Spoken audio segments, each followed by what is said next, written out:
नमस्कार. भगवद्गीतेच्या या आपल्या सुरू असलेल्या मालिकेमध्ये तुम्हा सगळ्यांचं हार्दिक स्वागत आहे. आज भगवद्गीतेचा आपला 18वा व्हिडिओ आहे. म्हणजे भगवद्गीतेचा आज आपला शेवटचा व्हिडिओ आहे, ज्याच्यामध्ये आपण मोक्ष संन्यास योग म्हणजे 18वा अध्याय आज आपण पाहणार आहोत. जर आपण आतापर्यंत बघितलेल्या 17 अध्यायांचा जर आढावा घेतला तर आपल्या असं लक्षात येईल की अर्जुनाप्रमाणेच आपलीही सुरुवात असते. म्हणजे मोक्ष संन्यास योगापर्यंत येण्याच्या आधी म्हणजे पहिल्या अध्यायाचा जर आपण प्रवास बघितला अर्जुन विषाद योग, आपण आता 18व्या अध्यायावरती आहोत, परंतु आपण जर पहिला अध्याय बघितला अर्जुन विषाद योग, तर भगवंतांनी उपदेश करण्याच्या आधी अर्जुनाच्या मनाची जशी अवस्था आहे तशीच काहीशी अवस्था आपल्याला जीवनामध्ये सद्गुरू भेटण्याच्या आधी असते. म्हणजे आपलं पण बघा ना, पूर्ण संसारातच असतं. जसं आता अर्जुनाचं मन कुरुक्षेत्रावरती संसारामुळे उद्विग्न झालेलं आहे की माझेच बंधू, माझेच गुरु, माझ्याच नातेवाईकांमधली माणसं माझ्या समोर माझ्या विरुद्ध उभी आहेत, त्यांच्या विरुद्ध मी कसं युद्ध करू, याच्यामुळे मोहाने ग्रस्त झालेला आणि त्याच्यामुळे दुःखी पावलेला अर्जुन. तशीच काहीशी आपली अवस्था असते आपल्या जीवनामध्ये सद्गुरू भेटण्याच्या आधी. जोपर्यंत आपल्या आयुष्यामध्ये कोणी पारमार्थिक व्यक्ती येत नसतं ना, तोपर्यंत आपली बुद्धी ही एक प्रकारे जड असते आणि ती या संसारातच रमलेली असते, मोहाने बद्ध झालेली असते आणि त्यामुळे आपण दुःखी पावत असतो. अगदी अर्जुनासारखेच की माझे मानलेले, मग ते आई वडील असतील, पती पत्नी असतील, मुलं बाळं असतील आपली, या त्यांच्याबद्दल असलेल्या मोहामुळे आपण जे बद्ध झालेलो आहोत आणि त्यांच्यापासून आपल्याला जेव्हा दुःख होतं तेव्हा आपल्याला एक विषाद होतो, आपल्याला शोक होतो, आपल्याला भीती वाटते, आपल्याला दुःख प्राप्त होतं. त्यांच्यापैकी आपल्याला कोणी काही बोललं आपण आणि त्यांच्यामध्ये भेद झाले, ते आपल्या मनासारखे वागत नसतील आणि त्यांच्यापैकी कोणी जर आपल्याला सोडून जाणार असेल तात्पुरतं किंवा कायमचं, तर या सगळ्या गोष्टींमुळे आपल्याला विषाद होतो, दुःख होतं, आपल्या मनात ही भीती असते. असंच काहीचं मनाचं स्वरूप अर्जुनाचं आहे द्वापार युगामध्ये. म्हणून भगवद्गीता जरी द्वापार युगात सांगितली गेलेली असली तरी भगवंतांनी अर्जुनाला जो केलेला उपदेश आहे तो त्या अर्जुनाच्या मनाला केलेला आहे. आणि अर्जुनाचं जसं मन द्वापार युगामध्ये आहे तसंच कलियुगामध्ये आपलंही मन तसंच आहे ना. आपलंही मन मोहानी व्यापलेलं आहे, आपलंही मन अर्जुनासारखं शोकाकुल होत आहे, आपलंही मन अर्जुनासारखं भीतीग्रस्त झालेलं आहे की मला नको हे सगळं, काय यांना मारून मी पाप जमा करू. आपलंही मन अर्जुनासारखं विषाद पावतं संसारामध्ये.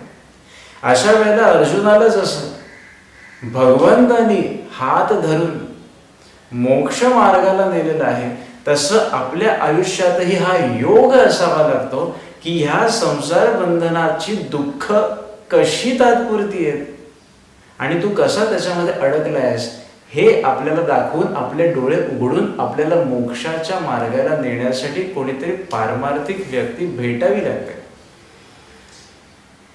म्हणून अर्जुनाच्या जसा मनाला तो भगवद्गीतेचा उपदेश आहे तो आजही 21व्या शतकातही कलियुगात तितकाच सार्थ आहे, कारण तो उपदेश मनाला आहे आणि मनाची अवस्था काही बदललेली नाही.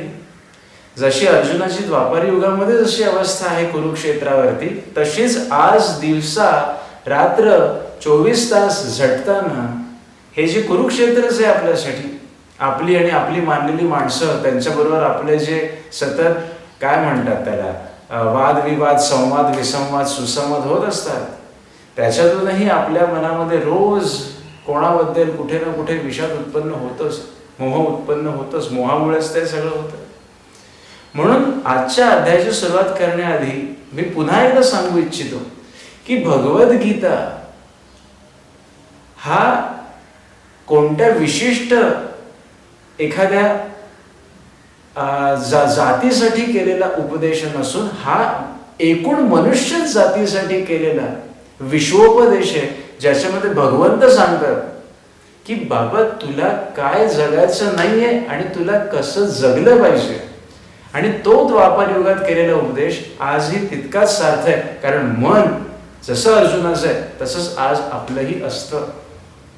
म्हणून आजच्या जनरेशनला वाटतं की त्या युगामध्ये सांगितलेली, तेव्हा सांगितलेली, द्वापार युगात सांगितलेली गीता आज 21व्या शतकामध्ये काय लागू होणार का? तर ती होते, कारण ती स्थूलाला केलेला उपदेश नाहीये, तो सूक्ष्माला केलेला उपदेश आहे, स्थूलातून सूक्ष्माकडे जाण्यासाठी. लक्षात घ्या, आज आपला शेवटचा अध्याय आहे, आज शेवटचा व्हिडिओ आहे. म्हणून जेवढं मला शक्य होईल तितकं ह्या गोष्टीला मी तात्विक दृष्टिकोनातून सांगण्याचा प्रयत्न करणार आहे. अर्जुनाला विषाद जसा होतो तसा आपल्यालाही होतो. अर्जुनाला जसं श्रीकृष्णाने उपदेश केला तसा आपल्यालाही कोणीतरी उपदेश करणारी व्यक्ती भेटावी लागते. आणि बघा किती आज सुंदर विलक्षण योगायोग आहे. आज 28 तारीख आहे. आज 28 एप्रिल म्हणजे अक्कलकोटच्या श्री स्वामी समर्थांचीच पुण्यतिथी आहे आणि आज गुरुवार आहे. असा एक विलक्षण योगायोग आहे की आजच्या दिवशी, एक शुभ दिवशी आपल्याही एका संकल्पाची आज सांगता होणार आहे. त्याच्यामुळे आज गुरुवारी आणि आजच मी हा व्हिडिओ रेकॉर्ड करतोय. खरं तर आता तुम्ही हा गुरुवारी ऐकायला आज संध्याकाळी वगैरे ऐकत असाल तुम्ही, पण मी हा आता सकाळी रेकॉर्ड करतोय, एकदम सकाळी रेकॉर्ड करतोय मी. तर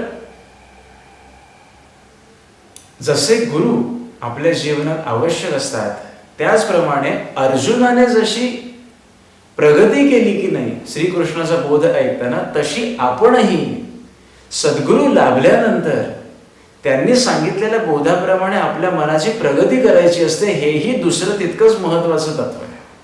बघा मी आपल्याला काय सांगतोय, मनुष्य जन्म आपल्याला मिळाला नाही हे तर आपण परमेश्वराचे खरे आभार मानले पाहिजे की मनुष्य जन्म तू मला दिलास. इतर किडे, मुंगी, प्राण्या, पक्ष्यांसारखे जन्म मला न देता ह्या जीवाला देह धारण करायला दिलास तो मनुष्याचा. मनुष्याचा देह धारण करायला दिल्यानंतर संसारातल्या व्याप्ती सांभाळता सांभाळता आपल्याला अनेक गोष्टी सांभाळायला लागतात. विषाद होतो, मोह उत्पन्न होतो, षड्विकार सांभाळायला लागतात, त्रिगुण सांभाळायला लागतात. त्याच्या पलीकडे तुला कसं जायचंय हे आपल्याला कळण्यासाठी सद्गुरू भेटावे लागतात. हा योग असावा लागतो. म्हणून भगवंतांनी सुद्धा, श्री व्यासांनी सुद्धा ती भगवद्गीता लिहिल्यानंतर प्रत्येक अध्यायाला योग असं नाव दिलं. अर्जुन विषाद योग. योग का? कारण मी योग याचा अर्थ आपल्याला पहिल्या अध्यायात सांगितला होता. योग म्हणजे जीवाची आणि शिवाची, जीव शिव ऐक्य जिथे होतं ना तिथे योग असतो. ते आता मी तुम्हाला मोक्ष संन्यासमध्ये जेव्हा 5 कारणं असतात कर्म होण्याची, त्याच्यामध्ये तुम्हाला मी सांगेन की जीवशिव ऐक्य होणं म्हणजे योग म्हणजे काय, दैव म्हणजे काय, ते मी तुम्हाला सांगेन आता. तर हा योग सद्गुरू आपल्याला लाभण्याचा असावा लागतो. आणि नुसते सद्गुरू लाभूनही चालत नाहीत. अशी अनेक उदाहरणं आपण पाहतो. इव्हन संतांच्या चरित्रातही आपण वाचतो की संतांच्या अगदी जवळ राहिलेले 12-24 वर्ष राहिलेले पण त्यांच्यात जरा सुद्धा सुधारणा होत नाही. का? कारण सद्गुरू लाभल्यानंतर त्यांची बोधवचनं ही दुसऱ्यांना उपदेश करण्यासाठी नसून आपल्या मनाच्या प्रगतीसाठी आहेत हेही आपल्याला तिथे कळावं लागतं. आणि आपण स्वतःची प्रगती करून घ्यायची असते.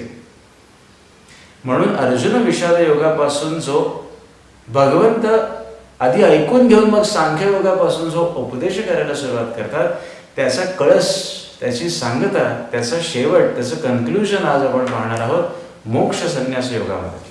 आता मोक्ष संन्यास योगाची जेव्हा सुरुवात होते त्या सुरुवातीला भगवंताला अर्जुनाने प्रश्न केलेला आहे. बघा प्रत्येक अध्यायाची, बऱ्याच अंशी अध्यायाची सुरुवात ही अर्जुनाच्या प्रश्नाने होते. त्याच्यामुळे गीता अजून इंटरेस्टिंग आहे, कारण गीता हा प्रश्नोत्तराचा एक ग्रंथ आहे. प्रश्न विचारले शिष्याने त्यालाच गुरूंनी उत्तर दिलेलं आहे. आणि म्हणून तो आपल्याला अगदी जवळचा वाटतो, कारण आपल्याही मनामध्ये प्रश्न असतात आणि त्याची कोणीतरी उत्तरं द्यावी असं आपल्याला अगदी मनापासून वाटत असतं. त्याच पद्धतीने हा ग्रंथ प्रश्नोत्तराचा आहे. भगवंताला अर्जुन प्रश्न करतात 18व्या अध्यायाच्या सुरुवातीला, संन्यासस्य महाबाहो तत्वम इच्छामि वेदितुम. त्यागस्य ऋषिकेश पृथक केशी निषूदन. भगवंताला अर्जुन प्रश्न करतात की कृष्णा, तू मला त्याग आणि संन्यास याचं तत्व स्पष्ट करून सांग. खरं तर भगवंतांनी त्याग काय असतो याचं वर्णन अर्जुनाला आधीच्या अध्यायामध्ये केलं नाहीये असं नाहीये, केलेलं आहे. आणि संन्यास काय असतो याचंही वर्णन भगवंतांनी केलेलं आहे. परंतु तरी सुद्धा अर्जुन आता प्रश्न करतो की मला त्याग आणि संन्यास याची तत्व उलगडून सांग. त्याग म्हणजे काय, संन्यास म्हणजे काय असं विचारत नाही. आता इथे आपण या दोघांचा फरक थोडक्यात समजून घेऊया. आणि आज जे मला सांगायचं आहे, कोणत्या श्लोकांचा आज मला तात्विक दृष्ट्या अर्थ तुम्हाला सांगायचा आहे ते मी तुम्हाला सांगणार. एक व्हिडिओ कदाचित थोडा मोठा होऊ शकतो कारण आज शेवटचा व्हिडिओ आहे. सो लास्ट अँड बेस्ट करण्याचा माझा उद्देश असणार आहे. संन्यास ही गोष्ट व्यक्तिप्रधान आहे आणि त्याग ही गोष्ट वस्तुप्रधान आहे. कसं बरं? संन्यास हा व्यक्तीने स्वीकारावा लागतो. सम्यक ज्ञान म्हणजे जिथे काय त्यागावं आणि काय धरावं काय धरू नये हे व्यक्तीला परिपूर्ण समजतं, त्याला म्हणायचं संन्यास. म्हणजे आता आपण जगामध्ये कसं वागू नये हे ज्याला कळलं ना त्याला संन्यास समजला. संन्यास हा व्यक्तिप्रधान असतो कारण तो व्यक्तीने स्वीकारायचा असतो. ज्या व्यक्तीने तो स्वीकारला व्यक्तिप्रधान असतो संन्यास. आणि त्याग हा वस्तुप्रधान आहे कारण त्यागायच्या असतात वस्तू. त्याग हा वस्तूंचा करायचा असतो, त्याग हा व्यक्तींचा होतो, त्याग हा वस्तूंचा होतो. म्हणून त्याग ही जी गोष्ट आहे ना ही वस्तुप्रधान आहे. आता दुसरा महत्वाचा फरक सांगू का आपल्याला? जेव्हा ज्ञान होतं ना, जेव्हा ज्ञान होतं की नाही, ज्ञानाची जेव्हा सीमा कळस आपण गाठतो तिथे संन्यास जमतो. कारण संन्यास म्हणजे विरक्ती आहे. संन्यास म्हणजे काय? विरक्ती आहे. जिथे ज्ञान आलं तिथे संन्यास आला. आणि जिथे कर्मफलाची आशा जिथे टाकली ना तिथे त्याग आला. आसक्ती जिथे नाही तिथे त्याग आला. कारण जिथे आसक्ती आहे तो माणूस त्या वस्तूला किंवा व्यक्तीला त्यागू शकत नाही. मला एखाद्या वस्तूपासून काही अपेक्षा आहे, काही आसक्ती आहे, तेव्हा मी ती वस्तू कशी बरं त्यागू शकेन? जेव्हा मला एखाद्या व्यक्तीपासून काही अपेक्षा आहे, आसक्ती आहे, तेव्हा मी त्या व्यक्तीला कसं त्यागू शकतो?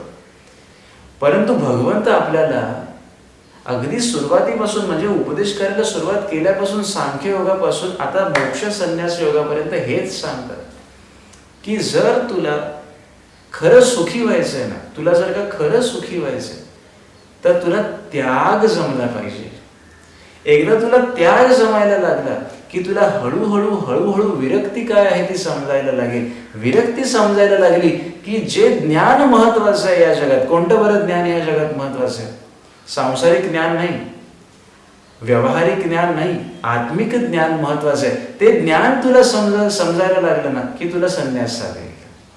कारण शुद्ध संन्यास साधणं हेही काही सोपं नाही. त्यासाठी त्यागापासून सुरुवात करावी लागते हे लक्षात घेऊया आपण सगळ्यांनी. म्हणून भगवंताला अर्जुन प्रश्न विचारतात की तुम्हाला त्याग आणि संन्यास याचं तात्विक दृष्ट्या मला डिफरन्स सांग. तर तो आपल्या लक्षात आला असेल की त्याग म्हणजे काय. सुरुवात त्यागाने करावी लागते. संन्यास काही असं एकदम साधत नाही. संन्यस्त वृत्ती होण्यासाठी आधी मन सगळ्या गोष्टींना त्याज्य झालं पाहिजे, त्यागलं गेलं पाहिजे की नाही हे नको, यात काही राम नाही, यात काही सुख नाही. हे जेव्हा आपल्याला कळायला लागेल ना तेव्हा आपल्याला हळूहळू संन्यासाची एक एक पायरी चढता येईल आणि तिथे आपल्याला मोक्ष साधेल. मोक्ष संन्यास, संन्यासाचा शेवट मोक्षाने होतो तो खरा संन्यास. संन्यासाचा शेवट काय तर तो मोक्षाने झाला पाहिजे. मोक्ष संन्यास योग, तो योग जेव्हा आपल्या आयुष्यात येईल तिथे खरं आपल्या जन्माचं सार्थक आहे. तर भगवंत ज्या वेळेला अर्जुनाला आता एक एक तात्विक दृष्ट्या गोष्टी उलगडायला लागतात तेव्हा भगवंतानी त्याग हा 3 प्रकारचं सांगितलेलं आहे. भगवंत सगळ्या गोष्टी त्रिगुणात सांगतात. लक्षात घ्या. अगदी गुणत्रय विभाग योगापासून 14व्या अगदी अध्यायापासून जर आपण सगळं उलगडून बघितलं तर भगवंतांनी बऱ्याच ठिकाणी त्रिगुणाचं वर्णन केलेलं आहे. 17व्या अध्यायात तर प्रचंड, 14व्या अध्यायात तर आहेच, पण श्रद्धात्रयामध्येही केलेलं आहे, दैवासुर संपद विभाग योगातही केलेलं आहे, आणि मोक्ष संन्यासातही भगवंत प्रकृतीवर जोर देतात. कारण प्रकृती ही 3 गुणांनी बनलेली असते, सत्वरजतम. भगवंत ह्या अध्यायाच्या शेवटी म्हणतात, मोक्ष संन्यासाच्या शेवट भगवंत म्हणतात की या जगात अशी एकही गोष्ट नाहीये, एकही वस्तू किंवा पदार्थ नाहीये जो या त्रिगुणांच्या पलीकडे आहे, असं एकही नाही. कारण आपण गणपती अथर्व शीर्षात म्हणतो प्रकृती पुरुषाद्वौ. पुरुष म्हणजे स्वयंभू परमात्मा परमेश्वर, आणि त्याच्यापासून जी प्रकृती निर्माण झाली त्याच्यामुळे हे जे सगळं ब्रह्मांड उत्पन्न झालेलं आहे, याच्यात सगळे पदार्थ त्रिगुणांनी बनलेले आहेत, सत्वरजतम. तुम्ही आम्ही धरून सगळे छोट्यातली छोटी गोष्ट सुद्धा त्रिगुणांनी बनलेली आहे, सत्वरजतमाने बनलेली आहे, त्यांच्या मिश्रणाने बनलेली आहे. मग भगवंत सांगतात श्लोक क्रमांक 7, 8, 9, 10 यामध्ये वर्णन करताना भगवंत सांगतात की त्याग म्हणजे काय, त्याला समजून घ्यायचं आहे ना, तर त्याग सुद्धा 3 प्रकारचा असतो. तामसिक त्याग आहे, राजसिक त्याग आहे आणि सात्विक त्याग आहे. परंतु भगवंत सांगतात तुला खरं सांगू का, ज्याला खरंच त्याग यायचं आहे ना, ज्याला खरंच संन्यासी व्हायचं आहे ना, त्याने ह्या त्रिगुणाच्याही पलीकडे जावे लागतं, त्याने ह्या त्रिगुणाच्याही पुढे जावं लागतं. तेव्हा त्याला खऱ्या अर्थाने संन्यास जमतो आणि तो मोक्ष रूपाला पावतो. कारण सात्विक जरी झालं की नाही तरी तिथे थोड्याफार अंशी अभिमानाचा अंश असतोच असतो. तोही तुम्ही त्यागलात की तुम्हाला खऱ्या अर्थाने संन्यासाला जाऊन मोक्षाला प्राप्त होता येतं. आता भगवंत जेव्हा 7वा श्लोक सांगतात त्याच्यामध्ये भगवंत तामसिक त्यागाचं वर्णन करतात. आता आपण एक एक हळूहळू उलगडून बघूया. मी शक्यतो आज तुम्हाला त्याग कसा 3 प्रकारचा असतो आणि सुख कसं 3 प्रकारचं असतं याचं वर्णन करणार आहे. आणि 14वा श्लोक आज माझ्यासाठी अत्यंत महत्वाचा आहे, कारण त्याच्यामध्ये कर्म होण्यासाठी कोणती 5 कारणं आहेत ती भगवंतांनी सांगितली, ती आज मला जरूर इथे सांगायची. मग आपण शक्यतो शेवटाकडे जाऊया. बाकी भगवंतांनी 3 गुणामध्ये सापडलेल्या अनेक गोष्टी सांगितल्या. ज्ञान कसं 3 प्रकारचं असतं, कर्म कसं 3 प्रकारचं असतं, कर्ता 3 प्रकारचा असतो, बुद्धी 3 प्रकारची, धृती 3 प्रकारची, त्याग 3 प्रकारचा, असं भगवंत सगळं 3 प्रकारचं वर्णन करतात. पण त्या सगळं आज आपल्याला पाहता येणार नाही. 78 श्लोकांचा असा हा एक मोठा अध्याय आहे. त्याच्यामुळे आपण सार रूपाने 1 तासाभरामध्ये काय घेता येईल ते पाहणार. तर भगवंत 7व्या श्लोकात म्हणतात की नियतस्य तु संन्यास कर्मणो नोपपद्यते मोहातस्य परित्यागस तामस परिकीर्ततः. मोहातस्य परित्याग, जो त्याग मोहामुळे होतो तो तामस त्याग भगवंतांनी म्हटलेला आहे. आता मोहामुळे त्याग कसा होतो बरं? खरं तर गीतेची सुरुवातच मुळे अर्जुनाला झालेला मोह आणि त्याच्यामुळे त्याला झालेला विषाद याला दूर करण्यासाठी झालेली आहे. गीतेची सुरुवातच मुळात मोह कारणीभूत ठरलेला आहे अर्जुनाचा. अर्जुनाला जर मोहच झाला नसता आणि तो अगदी निर्विकार होऊन युद्धाला उभाच राहिला असता तर भगवंताला गीता सांगावीच लागली नसती. भगवंताला मुळी गीता सांगावी लागली कारण अर्जुन मोहित झालेला आहे, अर्जुन मोह पावलेला आहे. मग भगवंत म्हणतात की हा मोह जसा आपल्या मनामध्ये, त्याची मुळं अगदी दृढ आपल्या मनामध्ये रुजलेली आहेत, या मोहाला कवटाळल्यामुळे जो त्याग आपल्याकडनं घडतो की नाही तो तामसिक त्याग आहे. आणि तामसिक गुण हा केव्हाही चांगला नसतोच. मग जर उदाहरण द्यायचं झालं तर ते कन्फ्युजन होऊ शकतं की अरे तामसिक त्याग कसा काय. मग आपण एक लक्षात घेऊया इथे की तामसिक गुणाची लक्षणं कोणती किंवा कोणते गुण तामस गुणाला जोर देतात. तर भगवंतांनी 14व्या अध्यायामध्ये सांगितलंय प्रमाद, आळस आणि निद्रा. आलस्य, निद्रा आणि प्रमाद हे 3 गुण जे आहेत ते तामस गुणाचं प्रतीक आहे. मग या 3 गुणांमुळे आपल्याला गोष्टी त्यागायला जमतात का? अर्थातच त्यागायला जमल्या तर त्या चांगल्या गोष्टी आपण त्यागू, वाईट गोष्टी कशा त्यागणार? वाईटाचा आधार घेतला तर मनुष्य चांगलं त्यागतो. वाईट माणसाची संगत धरली तर आपल्याकडनं ज्या गोष्टी त्यागल्या जातात ते चांगल्या गोष्टी त्यागल्या जातात. व्यसन करू नये ही गोष्ट त्यागली जाते आणि माणूस व्यसनी बनतो वाईट माणसाच्या नादी लागत. जुगार वगैरे गोष्टी खेळू नयेत, करू नयेत ही चांगली गोष्ट, चांगला संस्कार माणूस त्यागून देतो जर वाईट व्यसनी जुगारी माणसाच्या नादी लागला तर. लक्षात येत आहे? मग तामसिक गुणाचा ज्यांनी आधार घेतलेला आहे त्यांचा त्याग कसा असतो? त्यांना चांगल्या गोष्टीच त्यागायला होतात, जे चुकीचं आहे, जे चुकतं. असा त्याग भगवंत म्हणतात तामसिक त्याग आहे, ज्याचा रिझल्टही तुम्हाला वाईटच मिळतो. उदाहरण अगदी देऊ का, अगदी व्यवहारातली उदाहरणं देऊ का, छोटी छोटी. आळस, निद्रा, प्रमाद हे 3 गुण 14व्या अध्यायात भगवंत नमूद करतात गुणत्रय विभाग योगामध्ये, की हे तामस गुणाची प्रतीक आहे. मग आता कधी कधी असं होतं बघा, तुम्हाला अगदी साधी पटण्यासारखी उदाहरणं देतो, की प्रवचन आहे एके ठिकाणी मंदिरामध्ये आणि आपल्याला एवढी झोप येत असते की आपण म्हणतो की अहो दुपारची प्रवचनाची वेळ होती, अगदी झोप लागली, डोळा लागला बघा माझा, यायलाच जमलं नाही. प्रवचन चांगल्या देवळामध्ये जाण्याचा योग आपल्या झोपेमुळे मोडला गेला. कितीतरी लोक आज जगामध्ये आहेत, तुम्ही काय मी काय, आपण कधीतरी संकल्प केलेले असतात की नाही, उद्यापासून सकाळी अगदी 1 जानेवारीची कितीतरी माणसं आपल्याला आढळतात. 1 जानेवारीला व्यायामशाळा वगैरे बघा फुल असतात. संकल्प करणारे अनेक असतात, परंतु नंतर निद्रा एवढी मोठी होते, आळस मोठा होतो आणि त्या संकल्पामध्ये बाधा येते, चांगल्या गोष्टींमध्ये बाधा येते, त्या गोष्टी आपल्याकडनं त्यागल्या जातात. अशा त्यागाला भगवंत तामस त्याग म्हणतात. की अरे तू ह्या अशा गुणांचा आश्रय केलास, निद्रा तुला मोठी झाली, आळस तुला मोठा झाला. आज या ठिकाणी प्रवचन आहे, सकाळी आपण म्हणतो येणार तर का नाही येणार, नक्की संध्याकाळी 5ला, अगदी नक्की. संध्याकाळी 5 वाजायला जेव्हा येतात तेव्हा आपल्या अंगात असलेले आळस, निद्रा आपल्याला सिग्नल द्यायला लागतात, कुठे जातो रे प्रवचनाला, आज गेला का उद्या गेला, तेच तर सांगतात, काय तुला नवीन कळणार आहे, भगवद्गीता काय ह्याच्या आधी ऐकली नाही तू. आळस डोकं वर काढायला लागतो, निद्रा डोकं वर काढायला लागते, प्रमाद डोकं वर काढायला लागतो आणि ते आपल्याला खाली बसवायला बघतात. बस रे, आपण जर बसलो तर बसलोच म्हणून समजा. मग त्या दुर्गुणांना दाबून जेव्हा आपण त्याच्यावर पाय ठेवून जाऊ चांगली गोष्ट करायला, प्रवचनाला, कीर्तनाला, चांगलं काही ऐकायला, भगवंताला त्याच्यात आनंद आहे. कारण भगवंत आपली परीक्षा पाहतच असतो. भगवंत म्हणतात तू काय त्यागतोयस, तुला काय त्यागायला जमतंय.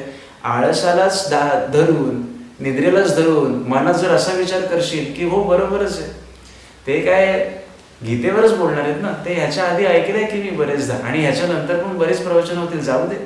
आज जरा घरातली कामं करतो, आज जरा थोडा आराम करतो, दिवसभरात काम झालेलं आहे, मग सकाळी ज्यांना सांगितलेलं असतं त्यांचा फोन येतो, अहो 5 वाजायला आले, येत आहे ना, नाही ते जरा काम आहे थोडं, यायला आज काही जमत नाही. हे असं खोटं बोलणंही आपल्याकडून का बरं होऊ शकतं, कारण तामसिक गुणाचा जोर आपल्या मनामध्ये तेव्हा उफाळून येत असतो आणि चांगली गोष्ट करायला ते आपल्याला देत नाहीत, चांगली गोष्ट ते दुर्गुण आपल्याला त्यागायला लावतात. भगवंत याला तामसिक त्याग असं म्हणतात, जो चांगला नाहीच. मग भगवंत 8व्या श्लोकामध्ये राजसिक त्यागाचं वर्णन अर्जुनाला सांगतात. भगवंत म्हणतात, दुःखमित्येव यत् कर्म काय क्लेश भयात् त्यजेत सकृत्वा राजसम त्यागम नैवम त्याग फलम लभेत. अशा त्यागाचं फळ मिळतच नाही. तामसिक त्यागाचं म्हणा किंवा आता भगवंतांनी 8व्या श्लोकात सांगितलेलं राजसिक त्यागाचं म्हणा, फळ मिळणार नाहीये तुम्हाला, कारण तो त्याग भगवंताला आवडणारा त्याग नाहीये, तो त्याग तुम्हाला सुखरूप होणारा त्याग नाहीये. 8व्या श्लोकाचा अर्थ काय, जे काही कर्म यत कर्म दुःखमित्येव, दुःखरूप आहे, जे काही कर्म दुःखरूप आहे असे समजून जर कोणी शारीरिक त्रासाच्या भीतीने कर्तव्य कर्म सोडून देईल, कर्तव्य कर्म त्यागेल, तर असा त्याग राजसिक त्याग असतो आणि अशा त्यागाचं कधीही फळ मिळणार नाही. आजच्या पिढीचं ना राजसिक आणि तामसिक त्याग दिसून येतो आजच्या पिढीचा. का बरं माहितीये का, बरेचदा ना आजची पिढी थोडी आळसावलेली दिसते, की त्यांना ना बसल्या जागेवरच सगळं पाहिजे असतं. बरेचदा असं दिसून येतं. अगदी आजच्या पिढीला मी दोष देत नाही, जुन्या माणसांचाही बरेचदा असाच प्रकार होतो, काही करावंसंच वाटत नाही. माणूस प्रत्येक कर्म हे काहीतरी अपेक्षेने करत असतो, मला काहीतरी हवंय म्हणून ते कर्म घडत असतं की नाही. पण ते कर्म घडताना आपल्या शरीराला थोडा त्रास होतोच. अहो अगदी सकाळी उठून 9ची गाडी पकडून ऑफिसला जायचं तरी शरीराला किती कष्ट असतात. हो, स्टेशनपासून लांब राहणारे जे कोणी असतील त्यांना तर सांगायलाच नको. स्टेशनपर्यंत आधी पोहोचण्याचे कष्ट, मग ती ट्रेनमध्ये धक्काबुक्की करत चढण्याचे कष्ट, तिकडे उतरल्यानंतर कंपनीपर्यंत पोहोचण्याचे कष्ट. आपण पैसा थोडासा तो संसाराला पुरतो न पुरतो पैसा मिळवण्यासाठी सुद्धा किती कष्ट शरीराला देत असतो. शेवटी रविवारी संध्याकाळी वाटतं की नाही नको ते सगळं, पण सोमवारी उठून कामावर जातोच ना. म्हणजे आपल्याला हे एक प्रकारचं वैराग्य येत असतं रविवारी रात्री की नको उद्यापासून सगळं जाऊ देत. परंतु ते वैराग्य टिकतं का? नाही टिकत. का? कारण आपल्याला राजस त्याग डोकं वर काढत असतो रविवारी रात्री. शरीराला कष्ट नको आहेत आणि शरीराला कष्ट नको आहेत म्हणून आपण झोपतो, पण सोमवारी उठल्यानंतर पोट आहे शेवटी, पैसे कोण देणार मग, म्हणून नाईलाज असतो कर्माला जातो. परंतु राजस त्याग बऱ्याच जणांना करावासा वाटतो. कोणालाच शरीराला उगाच श्रमवायला आवडत नाही. म्हणून आपल्याला अगदी साधी उदाहरणं व्यवहारातली देऊ का? घरातल्यानी कोणतेही काम सांगितलं तरी कधी कधी पटकन आपल्या तोंडातून येतं थांब जरा थोड्या वेळाने करतो. का असं होतं? हा राजसिक त्याग आहे. राजसिक त्याग आपल्याला विहित कर्म सुद्धा न करण्यासाठी भाग पाडतो. राजसिक त्याग की आपल्या शरीराला कष्ट नको, मग आपण दुसऱ्या कोणाला तरी सांगतो हे जा रे तू कर रे. अहो अगदी साधी साधी उदाहरणं, तुम्ही घरात 12 तासात 15 तासात जे काही वागतं त्याच्यात बघा किती वेळा असं होतं. एखादी गोष्ट आपल्याला घरातल्यांनी कोणी सांगितली की ती आपण किती वेळा टाळून पाहतो. थांब जरा नंतर करतो, थांब जरा आत्ताच बसलोय, थांब जरा आत्ताच कुठेतरी पाठ टेकलीये, थांब रे जरा. आणि मुलाने किंवा मुलीने जर आपल्याला सांगितली, आपल्या मुलांनी जर आपल्याला सांगितली तर तो राजसिक त्याग फारच उफाळ जातो. तुला काय आहे, थांब जरा आत्ताच जरा आराम झालाय ना. माणसाने आपण संसारात ज्या जबाबदारीत असू विहित कर्म कधीही टाकू नये. पत्नीने, पतीने, मुलांनी, आई वडिलांनी सुद्धा आपली विहित कर्म काय आहेत, आपल्याला संसारात नेमून दिलेली कर्म काय आहेत ती अवश्य केली पाहिजे. त्या टाळटाळ केलेली भगवंताला कधीही आवडत नाही. प्रोफेशनल वर्क तर सोडूनच द्या, ते तर आपल्याला पैसा मिळवण्यासाठी नाईलाज असतो माणूस करतो ते. परंतु जी विहित कर्म आहे जी आपण टाळू शकतो, थांब आज नाही उद्या करतो, उद्या नाही नंतर करतो, आणि मग ते नंतर होतच नाही असा अनुभव येतो आपल्याला. हे याच्यातून भगवंत म्हणतात तुला काही फळ मिळणार नाही. असं त्याग राजसिक त्याग आहे. म्हणून लक्षात घेऊया आपण सगळ्यांनी की संत सुद्धा मोक्ष प्राप्त जरी झालेला असला तरी कर्म त्यागत नाहीत. संत तुकाराम महाराज, ज्ञानेश्वर महाराजांपासून अगदी अक्कलकोट महाराजांपर्यंत ज्यांची आज पुण्यतिथी आहे, माझ्या माऊली कलावती आई, सगळ्या संतांचं चरित्र उघडून पहा. कोणीही संतपद प्राप्त झाल्यानंतर नको रे बाबा आता असे म्हणून हिमालयात जाऊन राहिलेत असं झालेलं नाहीये.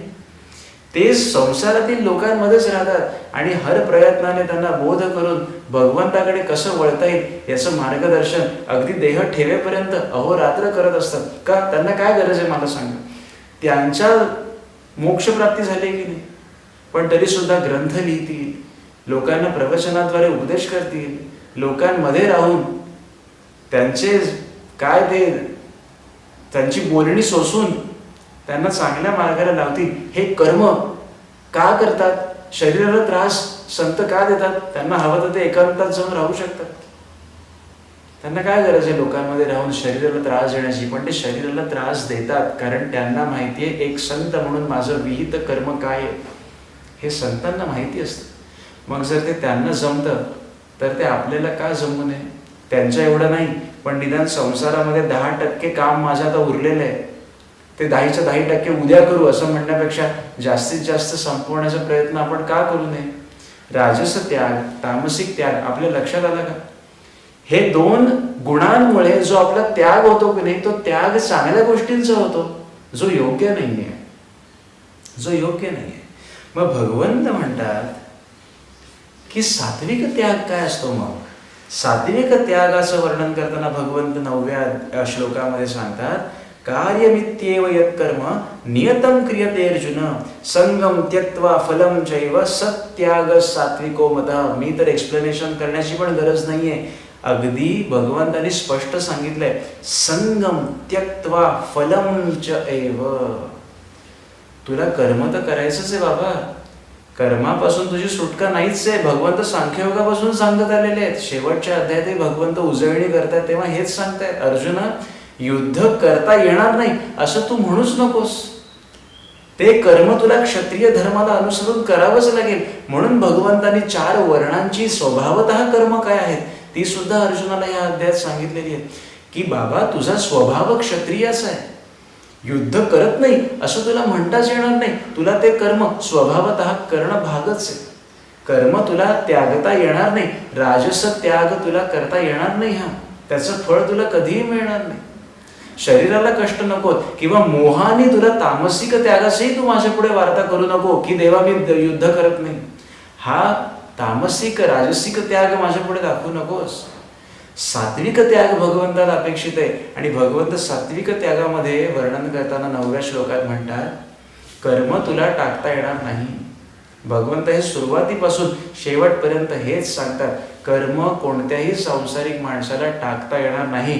परमार्थ असं कधीही सांगत नाही की सोडा तो संसार आणि या एकांतामध्ये वनामध्ये हिमालयामध्ये या आणि राहा. आपण राहूच शकत नाही. आपले दुर्गुण राहायला देणारच नाहीत आपल्याला. अरे संत म्हणतात आधी संसार करावा नेटका मग परमार्थ घ्यावा विवेका. संसार हा आयुष्याचा पूर्वार्ध आहे, तो आधी नीट करा मग परमार्थाच्या गोष्टी करा. संसारच धड होत नाही आम्हाला, परमार्थाच्या गोष्टी आम्ही काय करतो. भगवंत म्हणतात संसार धरला. संसार म्हणजे अगदी लग्नच केली पाहिजेत असं नाही बरं. संसार जन्माला आल्यापासून आपल्या मागे लागतो. का? देह धारण करण्यासाठी जो व्याप माणूस करतो ना त्याला संसार म्हणतात. अगदी काही शब्दशः अर्थ घेऊ नका. संसार म्हणजे लग्न केली, मुलं बाळ वाढवली, तो संसार आपल्या स्थूल दृष्टीप्रमाणे बरोबर आहे. पण संसार याचा अर्थ आपण जन्माला आल्यापासून आपल्या मागे लागलेला असतो. अगदी संन्यास घेतलेल्या व्यक्तीला सुद्धा देह धारण करण्यासाठी 4 घरी भिक्षा मागावी लागते की नाही. मुंज होते एखाद्या मुलाची, कोणी तुमच्यापैकी अटेंड केली असेल किंवा तुमच्या घरात झालेली असेल, मुंज होते त्या बटूची, तो मुलाची, तेव्हा भिक्षांदेही म्हणून त्याला तो संस्कार दिला जातो.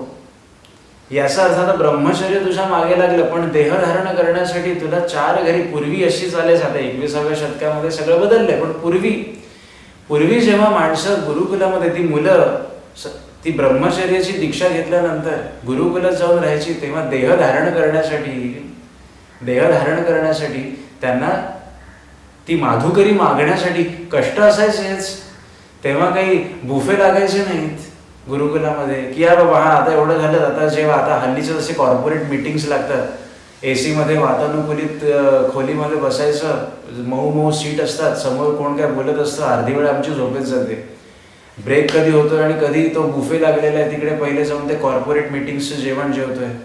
तसं पूर्वी नसायचं आणि तेच योग्य होतं. आता आपलं लक्ष तामसिक आणि राजसिक गुणांकडे म्हणून जास्त वेधलं जातं.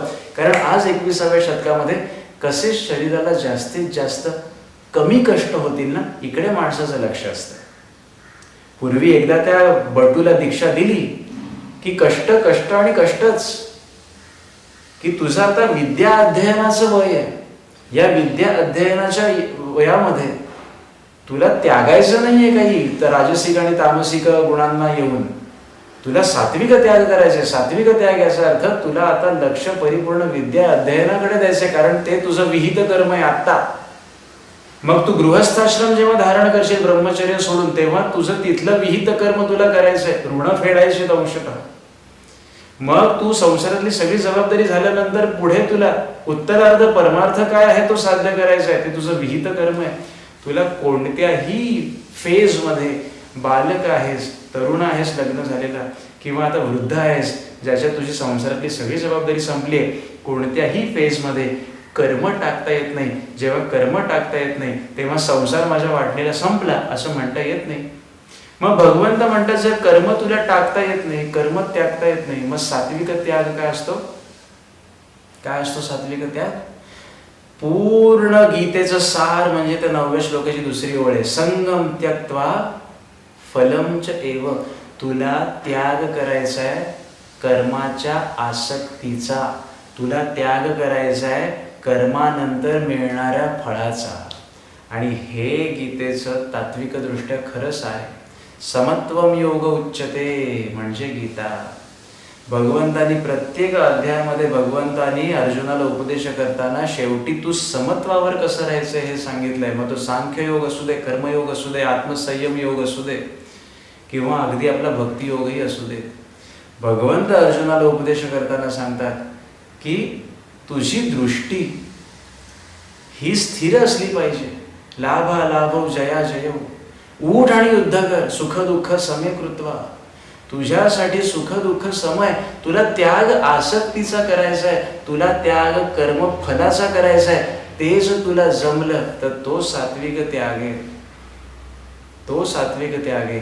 माझ्या वाटणीला आलेलं कर्म, मग मला आयुष्यात किती रोल मिळतात, त्या सगळ्या भूमिकांना न्याय देऊन मला ते कर्म करायचं असतं, फळाची अपेक्षा न करता. मनुष्य संसारामध्ये उपकाराची भाषा फार करतो, भगवंताला ते बिलकुल आवडत नाही. आई वडील मुलासाठी मुलीसाठी केल्यानंतर कर्तव्य म्हणून करणं आवश्यक आहे, पण मुलगा किंवा मुलगी मोठी झाली आणि जरा आपल्या मनाविरुद्ध वागली नाहीत की लगेच आई वडिलांच्या तोंडातून वाक्य येतं, एवढं केलं तुझ्यासाठी, तेवढं केलं तुझ्यासाठी. उपकाराची भाषा कशाला पाहिजे? का तुम्ही हौसेनी मुलाला जन्माला घातलेत, मुलीला जन्माला घातलेत ना, मग ते त्यांच्या पायावर उभे राहीपर्यंत त्यांच्यासाठी योग्य ते आपण करणं हे कर्तव्य आहे आई वडिलांचं. मी आई वडिलांना दोष देत नाहीये, फक्त सांगतोय, कारण घरोघरी मातीच्या चुली असतात. आज प्रत्येक कुटुंबामध्ये आई वडिलांच्या तोंडून, कोणाच्या तरी तोंडून असं वाक्य येतच येतं, आज मी तुझ्यासाठी एवढं केलं, तुझ्या शिक्षणासाठी एवढा पैसा खर्च केला, तुझ्यावरती मी एवढे कष्ट घेतले. बोलून बोलून दाखवण्याची गरज नाहीये, ही उपकाराची भाषा आवश्यक नाहीये. त्याचप्रमाणे मुलांनी मुलींनी सुद्धा हे लक्षात ठेवलं पाहिजे की आई वडिलांना बोलून दाखवण्याची गरज नसते की मी तुमच्यासाठी एवढं केलं, मी तुमच्यासाठी तेवढं केलं. तुम्ही मुलं आहात, आई वडिलांसाठी करणं हे कर्तव्य आहे. आई वडिलांनी मुलाला जन्माला घातल्यानंतर त्याला योग्य वाढवणं हे कर्तव्य आहे. लोक एकमेकांशी बोलताना उपकाराची भाषा कशी करू शकतात? भगवंत म्हणतात, तुला जी भूमिका दिलेली आहे त्याच्यात कोणती आसक्ती न ठेवता, कर्मफलाची आशा न ठेवता कर्म करणं जमणारे संसारी माणसाला, तुम्हाला आम्हाला जमणारे? अहो, साधा मुलगा किंवा मुलगी आपल्या मनाविरुद्ध गेल्यानंतर लगेच आपण उपकाराची भाषा करतो. का? कारण त्या मुलाला वाढवण्यामध्ये तो माझ्यासाठी काहीतरी करेल ही आसक्तीचा सुप्त हेतू असतो आपल्या मनामध्ये, प्रत्येक आई वडिलाच्या मनात असतो आणि तो असावा. पण ती आसक्ती इतकीही मोठी होऊ नये की शेवटी त्या मुलाला तसा त्रास व्हावा किंवा त्या मुलीला तसा त्रास व्हावा, इतकीही ती आसक्ती मोठी असू नये. लक्षात घ्या, मी इथे कोणालाही दोष देत नाहीये. भगवंताला काय सांगायचंय हे बघा, तुम्हाला आम्हाला काय हवंय? काय हवंय? सुख. सुख हे आसक्तीत कधीही नसतं, हे लक्षात घेऊया आपण. जिथे आसक्ती आहे तिथे सुख नाही. मी उद्या माझ्या मुलीकडून अपेक्षा केली की त्या मुलीने मोठं झाल्यानंतर माझ्यासाठी झटावं, ही आसक्ती ठेवली आणि तिने जर तसं वागलं नाही तर मी सुखी होईन का? मुलाने आई वडिलांकडून अपेक्षा ठेवली की मला जेव्हा गरज पडेल तेव्हा आई वडिलांनी माझ्यासाठी पैसा उभा करावा आणि ते जर झालं नाही तर मी सुखी होईन का?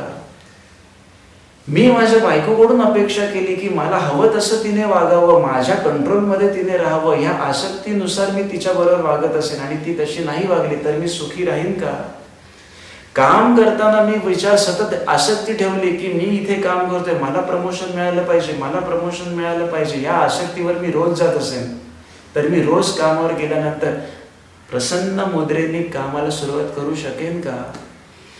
लोक हो, माणसांनी अपेक्षा एका लिमिट पर्यंत ठेवायची असते, ती पूर्ण होत नाहीये असं लक्षात आल्यानंतर तिथून समविचार ठेवून बाजूला ज्याला पडायला जमतं ना त्याला दुःखाला आवरायला जमतं, आणि ज्याला दुःखाला आवरायला जमतं ना त्याला सुखी होता येऊ शकतं. कारण सुख किंवा दुःख हे काही वस्तू सापेक्ष नाहीये, ती मनाची संकल्पना आहे, हे लक्षात घेऊया आपण. कारण भगवंतांनी पुढे जे सुख 3 प्रकारचं सांगितलं त्याच्यावरच मी आता येतो. तुला आसक्ती त्यागायला जमेल का? भगवंत विचारतात. आणि इथेच तुला युद्ध करायला जमेल, कारण समोर जमलेले माझे सगळे आप्तइष्ट आहेत, त्यांना मी कसं मारू? त्यांच्यापासून मी आज काहीतरी मिळवलंय, त्यांच्यापाशी मला मोह आहे आणि म्हणून माझ्या मनामध्ये आसक्ती आहे की मी जिंकेन का? यांच्या समोर मी जिंकेन का? आसक्ती का ठेवतोस तू? सुख दुःख समे कृत्वा लाभा लाभव जया जयव. युद्धाला उभं राहण्यासाठी सांख्ययोगामध्ये भगवंत सांगतात, तू काय विचार करतो? सुख दुःख, जय विजय, मान अपमान सगळं तुला सम मानायचंय या ठिकाणी. मला सांगायचं एवढंच आहे, इथे मी कोणालाही दोष देत नाहीये, मला सांगायचं एवढंच की मनुष्याने आयुष्यामध्ये जर उपकार करण्याची भाषा बंद केली तर तो अर्धा सुखी होईल. तिथे मला आलेलं कर्म हे मी कर्तव्य कर्म म्हणून करणं अपेक्षित आहे. मी माझ्या उदाहरणावरून सांगतो, माझं उदाहरण घेतो, जगाची उदाहरणं कशाला देऊ मी आज कोणाचा तरी मुलगा आहे, मी जर ही आसक्ती ठेवत असेल की उद्या शेवटपर्यंत माझ्या आईवडिलांनी माझ्यासाठी कष्ट घ्यावेत आणि त्या आसक्तीच्या जोरावर तर मी राहत असेल तर मी कधीही सुखी होणार नाही, कारण ती गोष्ट दरवेळेला पूर्ण होणारच नाही. मी आज जेव्हा नवऱ्याच्या भूमिकेत पतीच्या भूमिकेत जातो तेव्हा मी अशी आसक्ती ठेवणं चुकीचं आहे की माझ्या पत्नीपासून मला मरेपर्यंत सुख मिळेल, त्याला कधीतरी कुठेतरी धक्का पोहोचला तर मी दुःखात जाणार आहे. जेव्हा मी वडिलांच्या भूमिकेमध्ये जातो त्यावेळेला मी अशी आसक्ती ठेवणं चुकीचं आहे की माझ्या पाल्यांनी उद्या मोठं झाल्यानंतर माझ्यासाठी झटावं. मी एक शिक्षक आहे, उद्या मी माझ्या बॅचेस वर्षानुवर्ष पोरं शिकतात, मी ही आसक्ती ठेवणं चुकीचं आहे की मला मन होईल तितका पगार मिळावा. मी ही आसक्ती ठेवणं चुकीचं आहे की उद्या माझ्या पोरांनी जी माझी स्टुडंट्स मोठे होऊन गेलेले आहेत त्या स्टुडंट्सनी मोठं झाल्यानंतर माझी आठवण ठेवून माझ्यासाठी काहीतरी करावं.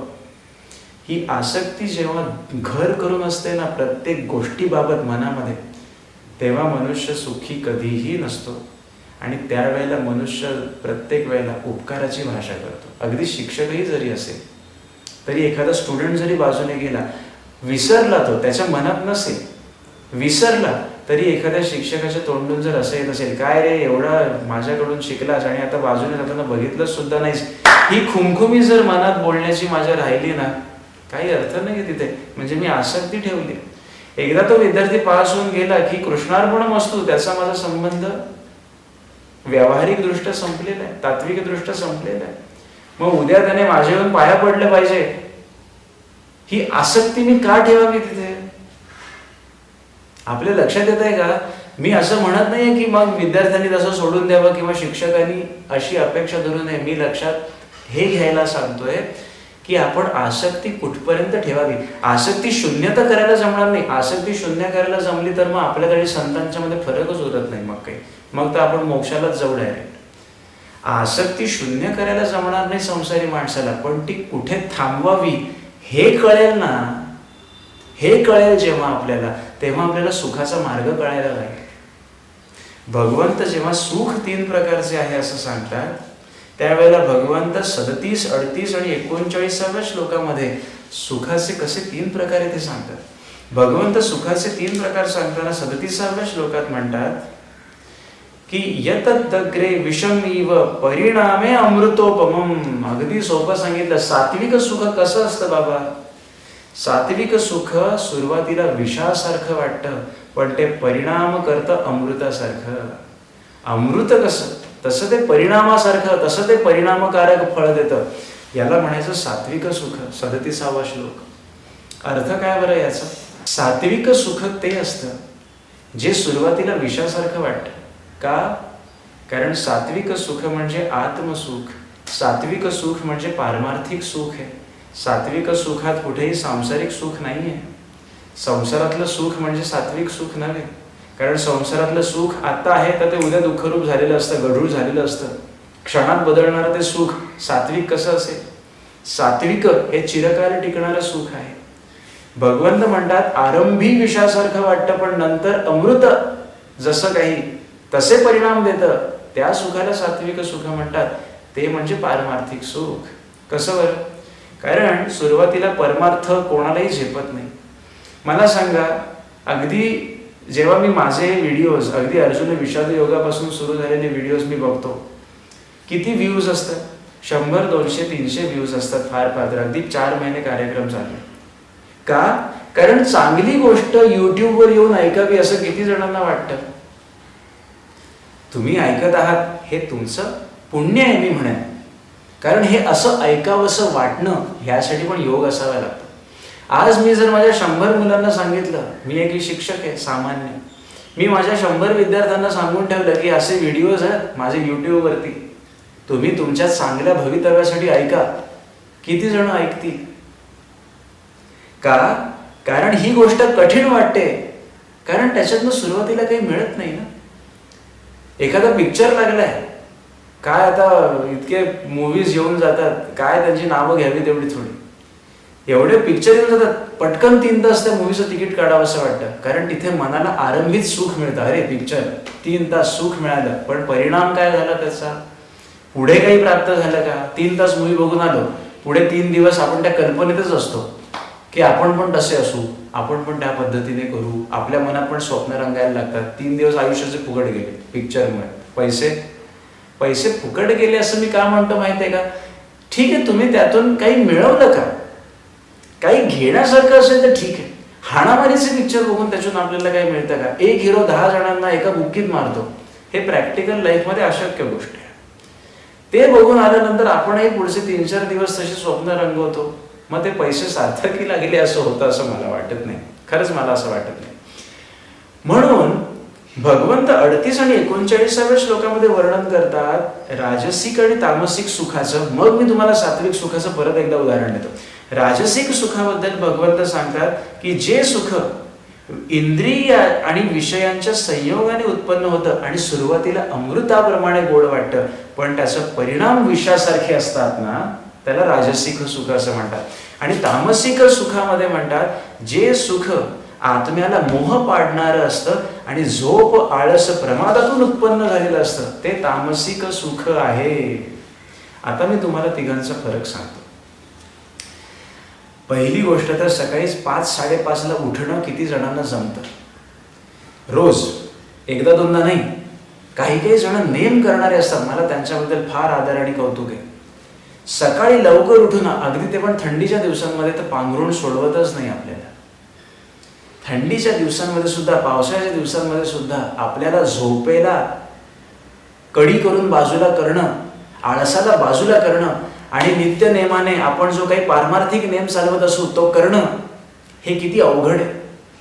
हे किती अवघड आहे. परंतु ते न करता आपण जर निद्रेला थोडं मोठं केलं, निद्रा तर म्हणतेच ये तू झोप, मस्त गोधडी आहे, सकाळचे 5 वाजलेत, काय पावसाळी वातावरण झालंय, बाहेर गार वारा सुटलेला आहे, खिडकी उघड. किती वाजले? सकाळचे 5. तुला जाग आली? हे वेडा आहे का तू? सकाळी 5ला काय उठतो? वातावरण बघ बाहेरचं, गोधडी आहे मऊशार, गादी आहे मस्त छान, थोडा वेळ पाठ टेक. ते एकदा आपण निद्रा देवीने बोलवलं आपल्याला, ते ऐकलं की ते 5 ते 9 कधी होतात आपल्याला कळत नाही. आणि मी तुम्हाला सांगू, तुम्हाला अनुभव आला असेल, सकाळी 5ला जाग आल्यानंतर, डोळे उघडल्यानंतर जर आपण उठून बसलो ना, एक प्रकारचा उत्साह आपल्याला जाणवतो. पण जर आपण निद्रेने बोलवलं आपल्याला, अरे ये काय तू 5ला कुठे उठून बसलं, तू वेडा आहे, झोप पाहू, असं म्हणून आपण झोपलो आणि जर आपल्याला 8-8:30ला जाग आली तर आपण आळसावलेले असतो. आपल्या अंगात सकाळी 5 सारखा उत्साह वाटत नाही. अनुभव घेतलाय का तुम्ही? मला सांगा, होतं की नाही असं आपल्या बाबतीत? पहिल्यांदा जाग येते तेव्हा असा उत्साह संचारलेला असतो शरीरामध्ये. का? कारण निद्रा बाजूला होऊन लवकर उठणं झालेलं आहे, तेवढी निद्रा पुरलेली आहे. जेव्हा स्वतःहून माणसाला सकाळी सकाळी जाग येते तेवढी निद्रा पुरलेली आहे. पण जेव्हा उठल्यावर आपण परत झोपेकडे जातो तेव्हा निद्रा आपल्या शरीराचा ताबा घेते आणि मग अंथरुणही, मग नंतर थोडा वेळ लोळतच पडावं असं वाटतं, अंथरुणही सोडावं असं वाटत नाही. या सुखाला भगवंत म्हणतात तामसिक सुख आहे. हे तामसिक सुख आहे, तामस गुणाचं लक्षण आहे. आळस, निद्रा माणसाला अक्षरशः गांजवतात. पूर्ण दिवस तुम्ही टीव्ही समोर बसता, बाकी काहीही करावं असं वाटत नाही. साचलेल्या पाण्यासारखं माणूस आयुष्य जगतो, त्यात सुख मानतो. कुठे जाणं नाही, येणं नाही, बस फक्त झोपायचं, घरात आराम करायचा.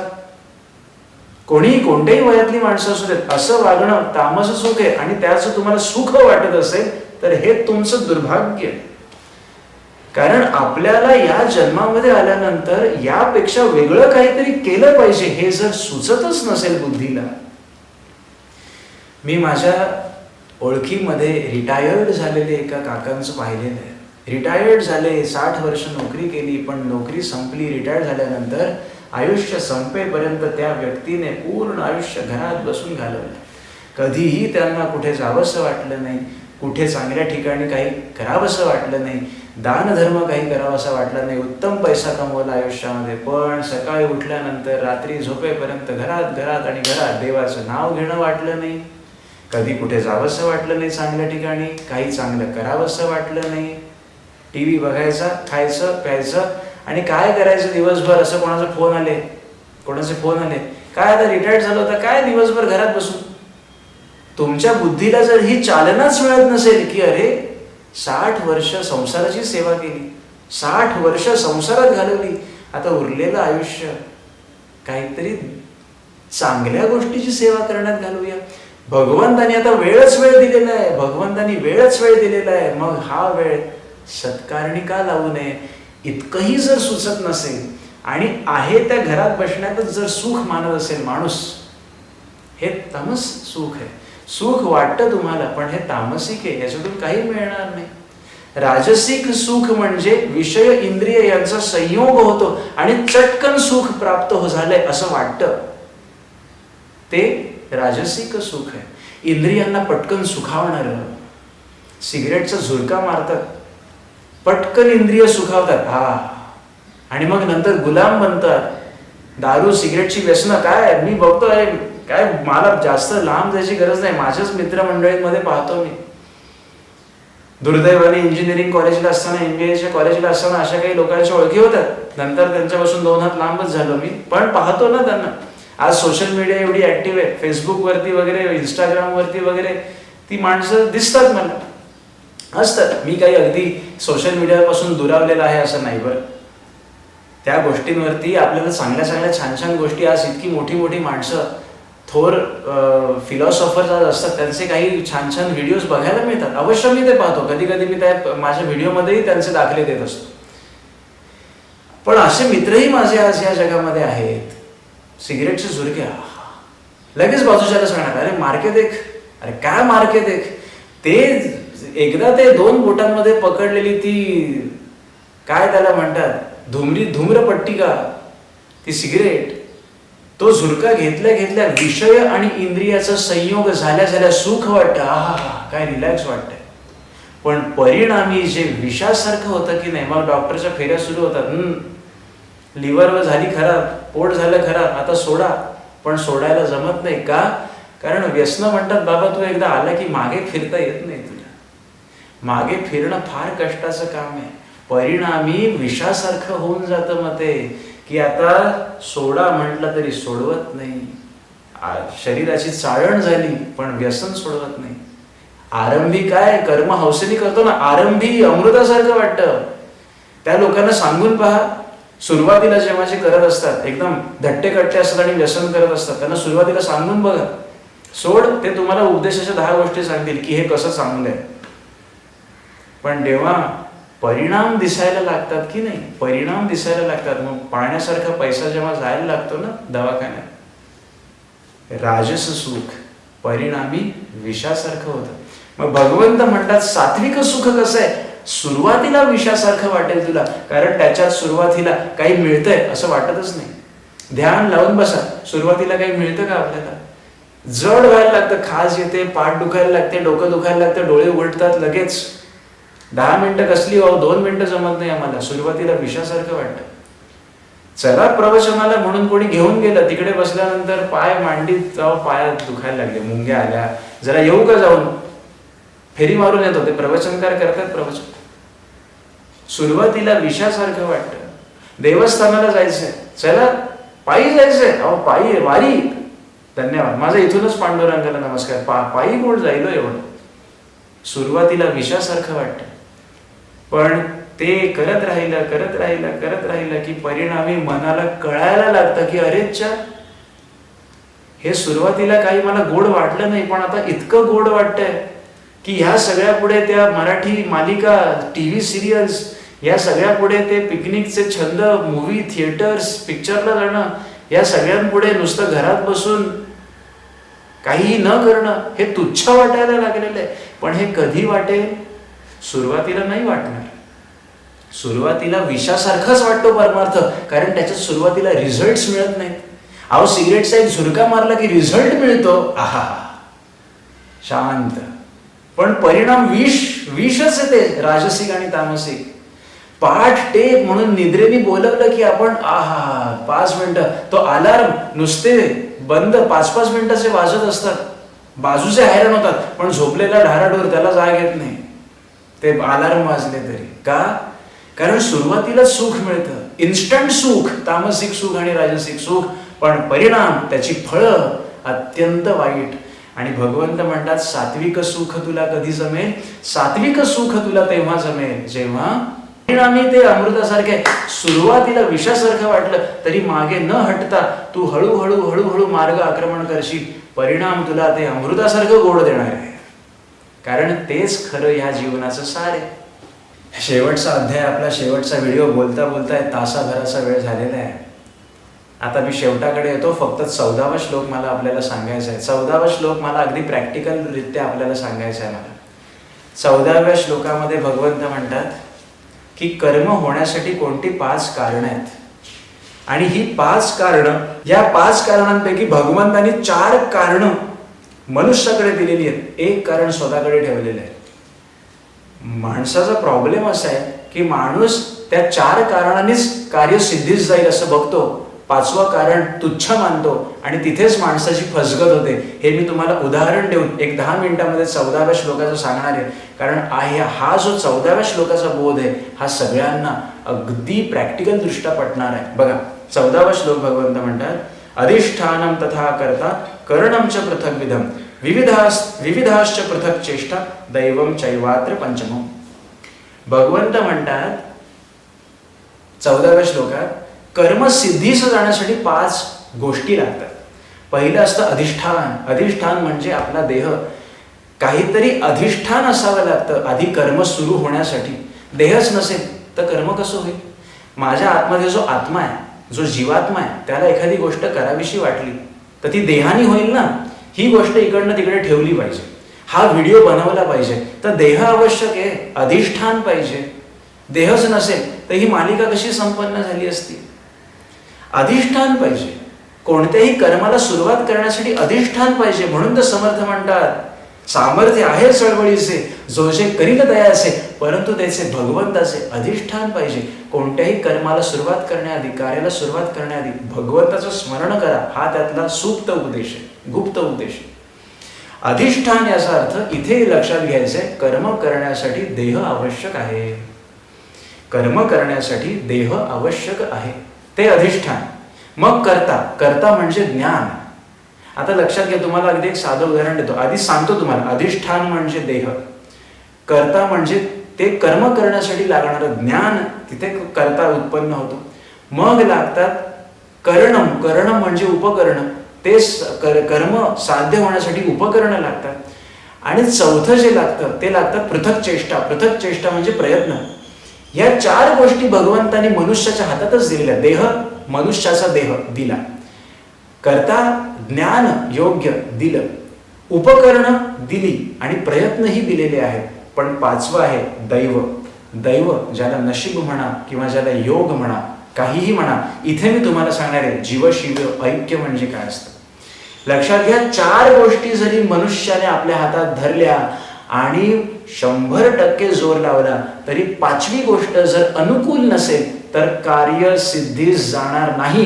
ही काळ्या दगडावरची रेष आहे. मी तुम्हाला उदाहरण देतो. अगदी मी तुम्हाला पहिलं साधं उदाहरण देतो बरं.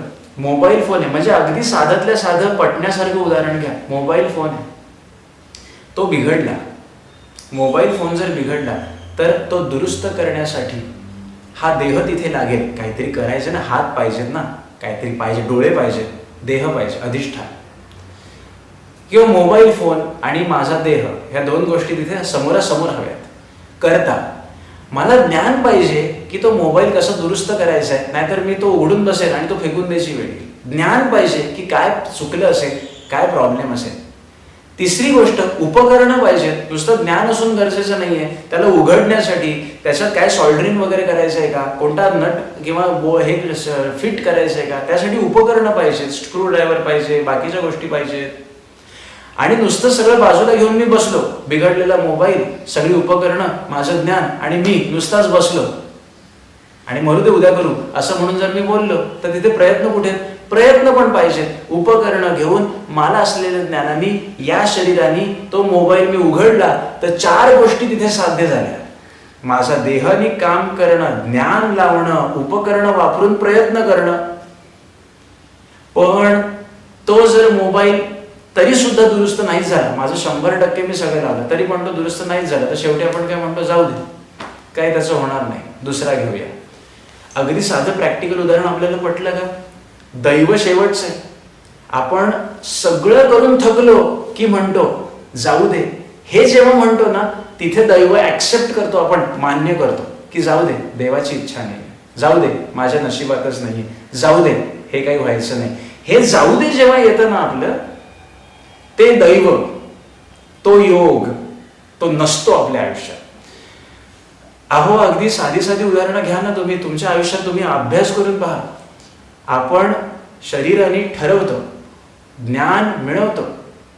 मी माझं उदाहरण देतो तुम्हाला, म्हणजे आपल्याला कळेल. अगदी साधं उदाहरण, एक प्रॅक्टिकल उदाहरण देतो, म्हणजे आपल्या लक्षात येईल. तिसरं, उपकरण वापरतो. चौथं, प्रयत्नांची पराकाष्ठा करतो, पण आपलं काम होत नाही. मी माझं उदाहरण देतो, जगाची उदाहरणं कशाला देतो, माझं उदाहरण देतो. इंजिनिअरिंगला असताना 2007 साली आमच्या कॉलेजमध्ये कॅपजेमिनी ही एक मोठी MNC मल्टीनॅशनल IT कंपनी इंटरव्ह्यूसाठी आली होती, जॉब्स ऑफर करायला आली होती. आम्ही इंजिनिअरिंगच्या शेवटच्या वर्षाला होतो. तर मला फार एक कॅपजेमिनी या कंपनीबद्दल फार एक जिव्हाळा होता, कारण माझ्या त्या वेळेला ओळखीचे बरेच जण कॅपजेमिनीमध्ये कामाला होते. आणि कॅपजेमिनी मी ऐकून असतो की असं वर्क कल्चर आहे, असं तिथे छान छान आपल्याला मिळतं, असं तिकडे छान वातावरण आहे. त्याच्यामुळे एक विद्यार्थी सामान्य म्हणून माझी एक ड्रीम कंपनी होती की कॅपजेमिनीमध्ये आपलं नाव लागलं पाहिजे. म्हणून सगळ्या कंपन्या येऊन जाऊन मी इंटरव्ह्यूज दिले, नाही सिलेक्ट झालो. पण जेव्हा कॅपजेमिनी येणार असं कळलं ना, मी खूप प्रयत्नांची पराकाष्ठा सुरू केली. म्हणजे तुम्हाला मी माझा अगदी प्रत्यक्ष अनुभव देतो की हे कर्म 5 गोष्टींमध्ये कसं विभागलेलं आहे बघा. सकाळी 9 वाजता कंपनीची ती माणसं आमच्या ऑफिसला, आमच्या कॉलेजमध्ये आली. त्यांना एक मस्त ऑडिटोरियम दिलं. माझा देह घेऊन मी तिथे गेलो. अधिष्ठान माझा देह घेऊन मी सकाळी 9 वाजता, सकाळी फ्रेश 9 वाजता कॉलेजला मी पोहोचलो. देह, अधिष्ठान. दुसरं काय आहे, कर्ता. ज्ञान माझ्याकडे 4 वर्ष इंजिनिअरिंगची ॲप्टिट्यूड टेस्ट, काय विचारतात, कसं ॲप्टिट्यूड टेस्ट असते, कशी क्लिअर करायचं, ज्ञान मिळवलेलं सगळं. त्या ज्ञानावरती मी ॲप्टिट्यूड टेस्ट क्लिअर झालो, सिलेक्ट झालो. मी पुढच्या राऊंडला मी सिलेक्ट झालो. बरोबर आहे. मग पुढे काय येतं, उपकरणं म्हणजे जेव्हा आमचे इंटरव्ह्यूज असतात, त्या इंटरव्ह्यूजच्या वेळेला आम्हाला काही प्रॅक्टिकली गोष्टी करायला सांगतात की याचं असं प्रोग्रॅमिंग येतं, असा एखादा प्रोग्राम बनवून दाखव किंवा असं लिहून दाखव. तर ते लिहून दाखवण्यासाठी पेपर पाहिजे, पेन पाहिजे, काही टाईप करून दाखवायचं असेल तर कम्प्युटर पाहिजे ना, उपकरणं पाहिजेत की नाही. सो टेक्निकल राऊंडमध्ये पण मी क्लिअर झालो. आय क्लिअर टेक्निकल राऊंडच. म्हणजे माझा देह ज्ञानाच्या जोरावर उपकरणं वापरून प्रयत्न करतोय की नाही. सकाळी 9 वाजल्यापासून मी तिथे आहे. टेक्निकल राऊंड आमचा होईपर्यंत संध्याकाळचे 6 वाजले. 300-350 मुलं ॲपियर झाली होती. त्याच्यापैकी संध्याकाळी 6 वाजता रिझल्ट आला आणि आम्ही फक्त 6 जण, विचार करा, 350 जणांमधून आम्ही फक्त 6 जण, मी धरून आम्ही 6 जण शेवटच्या HR राऊंडसाठी सिलेक्ट झालो. काय मनामध्ये उकळ्या फुटल्या असतील माझ्या की अरे, ड्रीम कंपनी माझी फक्त एक स्टेपवर आहे. HR राऊंड क्लिअर केला की डन. आपण आपल्या कंपनीमध्ये, मी अधिष्ठान, माझा देह, माझं लागणारं सगळं तिथे ज्ञान ओतून, उपकरणं वापरून, प्रयत्नांची पराकाष्ठा करून एक पायरी आता फक्त राहिली होती. कॅपजेमिनी कंपनी माझी होणार होती. त्यावेळेला HR राऊंडमध्ये आमचे 6 जणांचे इंटरव्ह्यू झाले. सगळ्यांचे इंटरव्ह्यू चांगले गेले. पण त्या माणसाने बाहेर येऊन आम्हाला, जेव्हा आम्ही 6 जण बसलो तेव्हा रात्रीचे 8:30 वाजले होते. त्याने बाहेर येऊन सांगितलं की आम्हाला 5 जणांची अपेक्षा आहे आणि आमचे 5 पोस्टिंग आहेत. एक बँगलोरला आहे, एक मुंबईमध्ये आहे, एक मैसूर. तर मला ते आठवत नाही. त्याने जे सांगितलं, माझं सगळं लक्ष होतं त्या 5 नावांकडे, कारण त्याने सांगितलं होतं की आम्हाला 5 जण ठीक वाटली. बघा ना, आता त्याचं मन, 5 जण आम्हाला ठीक वाटली. आता त्याने कारण टेपलं असेल की आमच्या 5च पोझिशन आहेत, घ्यायचं तर त्याने सगळ्यांनाच घेतलं असतं. But I don't know what happened. 5 तो आम्हाला म्हणाला की 5 नावं आम्हाला इथे व्यवस्थित वाटली, त्यांना आम्ही सिलेक्ट केलेलं आहे. आणि ती 5 नावं जेव्हा आम्ही वाचली, तिची लिस्ट आम्हाला दिली, ते तर निघून गेले. प्रिंट दिली त्या कॉलेजचे जे हे होते रिप्रेझेंटेटिव्ह, त्यांच्याला दिली आणि ते निघून गेले. ते काय एवढ्या वेळ थांबत नाही. आम्ही रिझल्टसाठी 8:30 पर्यंत थांबलो. 5 जणांची नावं आली आणि विचार करा भाऊ, कोणाचं 6वं नाव त्याच्यात नसेल तर तुमच्या समोरच बसलेलं आहे. माझं नाव त्या लिस्टमध्ये नव्हतं. विचार करा, सकाळी 9 पासून रात्री 9, 12 तास प्रयत्नांची पराकाष्ठा मी त्या ठिकाणी त्या कंपनीत नाव माझं यावं यासाठी लावलेली होती. 6 जणांचं 350 मधून 6 जणांमध्ये मी सिलेक्ट झालो. शेवटच्या 5 जणांमध्ये माझं नाव आलं नाही. एक नाव फक्त बाहेर फेकलं गेलं. माझं नाव बाहेर का फेकलं गेलं? किती मला त्रास झाला असेल. आणि होतं काय माहितीये का, म्हणून भगवंत सांगतात, गीता मला कशी सावध करते. आज जेव्हा मी ते उदाहरण, गीता तुम्हाला सांगताना स्वतःला लावतो की नाही, तेव्हा मी काय अनुभव घेतो, समत्वम योग उच्चते. ठीक आहे, एवढे प्रयत्न करून दैव, भगवंत म्हणतात दैव चैवात्र पंचमम, 5वं जीवाची इच्छा आहे. पण जोपर्यंत शिवाची इच्छा एकरूप होत नाही तोपर्यंत योग येत नाही. माझा त्या कंपनीत योग नव्हता, तिथे जाण्याचा योग नव्हता. मी 4 गोष्टींमध्ये काही कमी ठेवली का? नाही. पण 5वी गोष्ट मला अनुकूल असावी लागते, अन्यथा तुम्ही कितीही प्रयत्न करा, कार्यसिद्धीस जात नाही. तुम्ही ही गोष्ट कुठेही अप्लाय करा. माणसाचा प्रॉब्लेम काय होतो, तो नास्तिक का बनतो? या 4 गोष्टींवरच मी यश मिळवेन म्हणून प्रयत्न करतो. पण ह्या 5व्या गोष्टीला तो तुच्छ मानतो. मानून चालणार नाही. मी तुम्हाला माझ्या मागच्या व्हिडिओत हे उदाहरण दिलेलं आहे. शेतकरी बी लावतो, त्याला उत्तम खत देतो, त्याच्यापासून रोप येईल अशी अपेक्षा ठेवतो, त्याची निगा राखतो, रात्रंदिवस पहारा ठेवतो. पण जर पाऊसच पडला नाही किंवा ते पीकच मरून गेलं तर ते शेतकऱ्याच्या हातात आहे का? नाही आहे ना. एक फॅक्टर असतो, एक फॅक्टर जो आपल्या हातात नसतो, but that is the final step. ती फायनल स्टेप असते. कॅपजेमिनी माझ्या हातातनं गेली म्हणून मी रडलो, अगदी एखादा ढसाढसा रडलेलो आहे मी. परंतु मी त्याच्यात अडकून नाही राहिलो. मी तिथून देवाला दोष नाही दिलेला आहे. तुझ्यामुळे माझी कामं होत नाहीत असं मी केलेलं नाहीये. आणि असं कोणीही करू नये. का? कारण तिथे न जाणं हे माझ्या कदाचित हिताचं असेल. हे मानणं तेव्हा कठीण होतं माझ्यासाठी हे मानणं कठीण होतं की तिथे न जाणं माझ्या हिताचं असेल. हे किती जड असेल विचार करा माझ्यासाठी ऍक्सेप्ट करायला, डायजेस्ट करायला. आता तुम्हाला ऐकताना कदाचित त्याची तीव्रता जाणवत नसेल, पण हे किती जड होतं माझ्यासाठी ऍक्सेप्ट करताना. पण समत्वम योग उच्चते याचा अक्षरशः अनुभव काय असतो तो मी घेतलेला आहे. ठीक आहे. लाभ लाभ जया जय, सुख दुःख समे कृत्वा.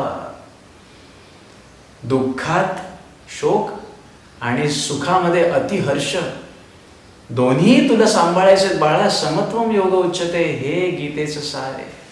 म्हणून मला 14वा श्लोक तुम्हाला सांगावासा वाटला. हे लक्षात घ्या, देवाला दोष का म्हणून द्यावा? माझ्या कर्माची फळं आहेत ती. तो योग नव्हता माझ्या आयुष्यामध्ये, त्यात काहीतरी कर्माचा माझाच फॉल्ट असणार आहे. देव कधीही आपल्याला मुद्दामून दुःख देणार नाही, तो वाईट नाहीये. आम्हालाच आमच्या कर्माने आमची फळं मिळत असतात, कामं होत नसतात, ही आमची कर्माची फळं असतात. देवाला काही आनंद नाही आम्हाला दुःख देण्यामध्ये. तो का दुःख देईल आम्हाला? त्याला काय मिळणार आहे? आम्हाला दुःख देऊन त्याला काय मिळणार आहे? तो साक्षी रूपाने पाहतोय, तूच तुझ्या जीवनाचा शिल्पकार आहे, हे लक्षात घ्या. आपणच आपल्या जीवनाचे शिल्पकार आहोत. आपणच ठरवणार आहोत की मला पुढे फळं कशी मिळणार आहेत, चांगली का वाईट. चांगले वागूया ना. म्हणून आज ही गीता मालिका संपवताना, व्हिडिओ आज 1.5 तासाचा झाला तरी चालेल, पण हे शेवटचे बोध मला तुम्हाला आज सांगायचे. भगवंत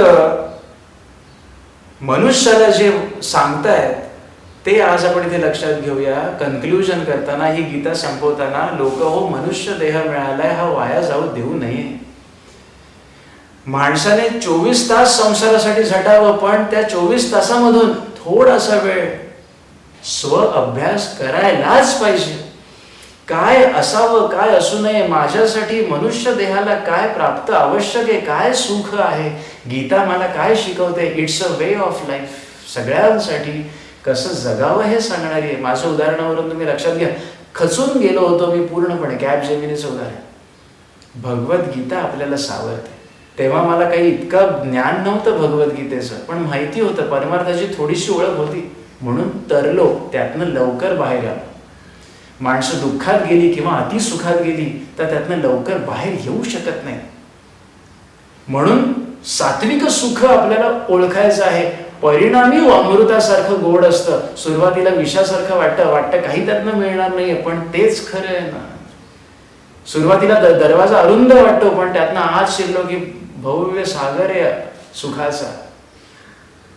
ते आपल्याला ओळखायचे. लोक हो, मनुष्य जन्म मिळालेला आहे, आपल्याला त्याचं सार्थक कसं होईल याचा थोड्या अंशी का होईना या जन्मी विचार करायचा आहे, तर भगवंताला आनंद आहे.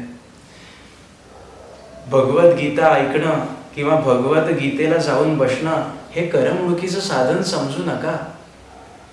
की चल बाबा, इथे आता कोणतरी बुवा आलेले सांगतात जाऊन बसूया, वेळ जात नाहीये म्हणून भगवद्गीता काय भानगडे ही बघून घेऊया, अशा उद्देशाने भगवद्गीता वाचू नका.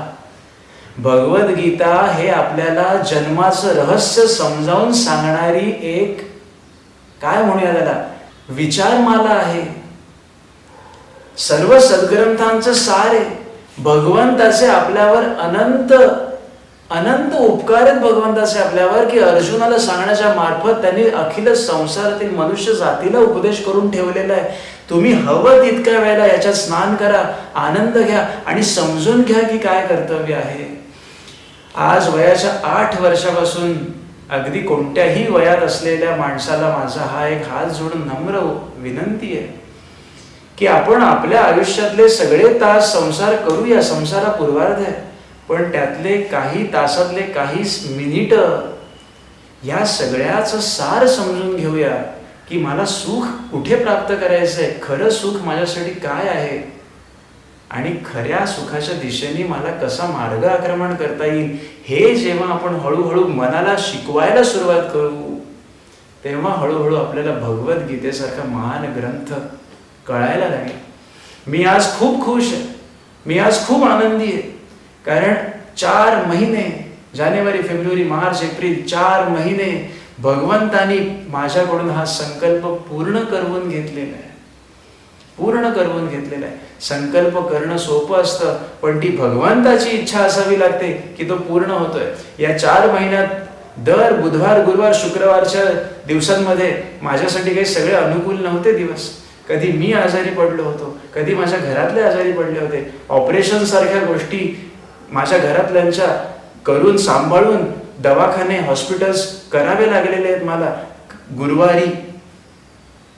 ते करून भगवंताची इच्छा, संकल्प, मी एकच प्रार्थना करायचो, देवा, कधी कधी माझे व्हिडिओ शुक्रवारी सकाळी आलेले आहेत, अगदी पहाटे पहाटे आलेले आहेत, कारण गुरुवार माझा पूर्ण. देवाची मी प्रार्थना करायचो, देवा, नेम चुकता कामा नये. गुरुवार हा नेम चुकता कामा नये. एक वेळ शेवटच्या प्रहरी गुरुवारचा आला तरी चालेल, अगदी शुक्रवारच्या पहाटे, पण नेम चुकता कामा नये. मी भगवंताची एवढीच प्रार्थना करायचो, तुझी सेवा तू करून घे.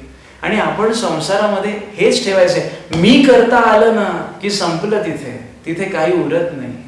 मी करता आलं की झालं तिथे. भगवंत म्हणतो मग तुझं तू पहा. आज 4 महिने अखंड 18 गुरुवार हा कार्यक्रम तुमच्या समोर मी करू शकलो, याबद्दल भगवंताचे मी आभार मानावे तितके कमी आहेत. त्याची इच्छा होती म्हणून हे 18 गुरुवार आज पूर्ण होऊ शकले. त्याची इच्छा होती, त्याचा हा योग असावा लागतो. त्याची इच्छा होती. दैवम चैवात्र पंचमो, दैव असावा, त्याची इच्छा होती म्हणून हा योग साधला. आणि आज तुम्ही गोड मानून हे माझे गोबडे बोल आज तास, सव्वा तास, 1.5 तास जवळजवळ होते, तुम्ही ऐकून घेतलेत. तुम्हा सगळ्या गीताव्रतींना माझा साष्टांग नमस्कार आहे. आज हा अध्याय संपवताना मला अतिशय आनंद होतो आहे. आणि आता ह्या पुढे भगवंताच्या चरणी माझा संकल्प राहीलच की ही ज्ञानगंगा, भगवद्गीतेसारखी ज्ञानगंगा, याच्यामध्ये पुनश्च हरिओम म्हणून पुन्हा अर्जुन विषाद योगापासून मोक्ष संन्यास योगापर्यंत हा देह जोपर्यंत आहे तोपर्यंत माझ्याकडून चांगल्या लोकांना ऐकण्याची ज्यांची इच्छा आहे त्यांना सांगणं व्हावं, या भगवद्गीतेचा बोध सांगणं व्हावं. हा व्हिडिओ आता आपण इथे थांबवणार आहोत, पण गीतेचं सार मात्र विसरू नका. हे 18 अध्याय जे सांगण्यात आले या देहाकडून, ही भगवंताचीच इच्छा होती. माझे फक्त शब्द या मुखातनं आले, माझं काही नाही त्याच्यात.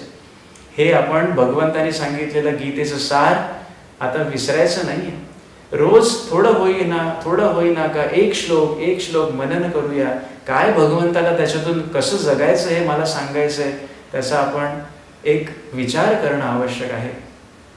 हा भगवद्गीतेचा 18 अध्यायांचा हा मालिका संग्रह तुमच्या पुढे आता मी संपवतो आहे. मला कमेंट बॉक्समध्ये जरूर तुम्ही सांगा की हे 18 व्हिडिओ ऐकताना तुमच्यात काही सकारात्मक बदल झाले का? तुम्हाला असं काही जाणवलं का? काही फरक तुम्हाला जाणवला का? जानेवारीपासून या एप्रिलच्या शेवटापर्यंत तुमच्यामुळे तुम्ही हे ज्यांना कोणाला सांगितले त्यांचे काही चांगले अनुभव आले असेल तर माझ्याशी जरूर तुम्ही शेअर करा. म्हणजे मला एक आनंद होईल की भगवंताचं कार्य तुमच्यापर्यंत पोहोचलं आणि तुम्हाला याचा आनंद झाला. म्हणून आधी तुम्ही व्हिडिओ ऐकताना काही कमेंट केली नसेल, पण ह्या व्हिडिओमध्ये करा अशी इच्छा एवढ्यासाठीच आहे, कारण आता हा संकल्प आपला पूर्ण होतो आहे. तर हा पूर्ण होणाऱ्या संकल्पाने तुम्हाला आनंद झाला ना, तुम्हाला आनंद झाला म्हणजे माझी सेवा भगवंताच्या चरणी रुजू झाली. तर असं हे 18 अध्याय आता आपण इथे समाप्त करूया आणि ते 78 श्लोक आता आपण म्हणूया आणि आता इथे विरामायचं आहे. गोपाल कृष्ण भगवान की जय. ओम श्री परमात्मने नमः. अथ 18 अर्जुन उवाच संन्यासस्य महाबाहो तत्त्वमिच्छामि वेदितुं त्यागस्य च ऋषिकेश पृथक् केशि निषूदन. श्री भगवान उवाच काम्यानां कर्मणां न्यासं संन्यासं कवयो विदुः सर्वकर्मफलत्यागं प्राहुस्त्यागं विचक्षणाः. त्याज्यं दोषवदित्येके कर्म प्राहुर्मनीषिणः. यज्ञदानतपः कर्म न त्याज्यमिति चापरे. निश्चयं शृणु मे तत्र त्यागे भरतसत्तम.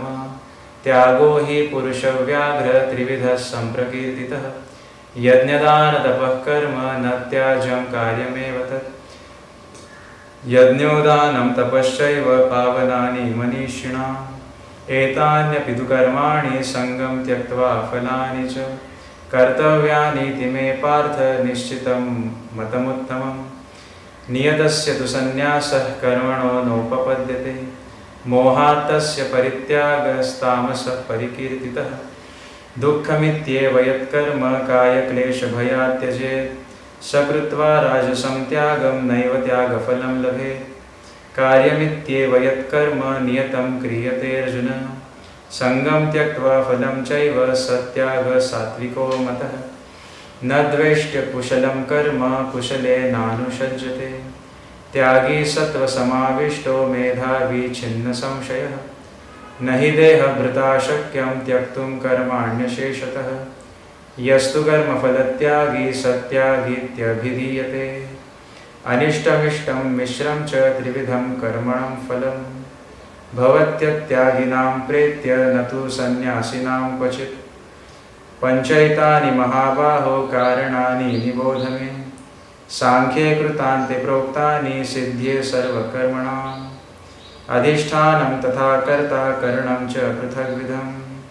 विविधाश्च पृथक् चेष्टा दैवं चैवात्र पञ्चमम्. शरीरवाङ्मनोभिर्यत् कर्म प्रारभते नरः. न्यायं वा विपरीतं वा पञ्चैते तस्य हेतवः. तत्रैव सति कर्मारम् आत्मानं केवलं तु यः. पश्येत्यकृतबुद्धित्वान् स पश्यति दुर्मतिः. यस्य नाह कृतो भावो बुद्धिर्यस्य न लिप्यते. हत्वापि स इमां लोकान् न हन्ति न निबध्यते. ज्ञानं ज्ञेयं परिज्ञाता त्रिविधा कर्म च ओदना.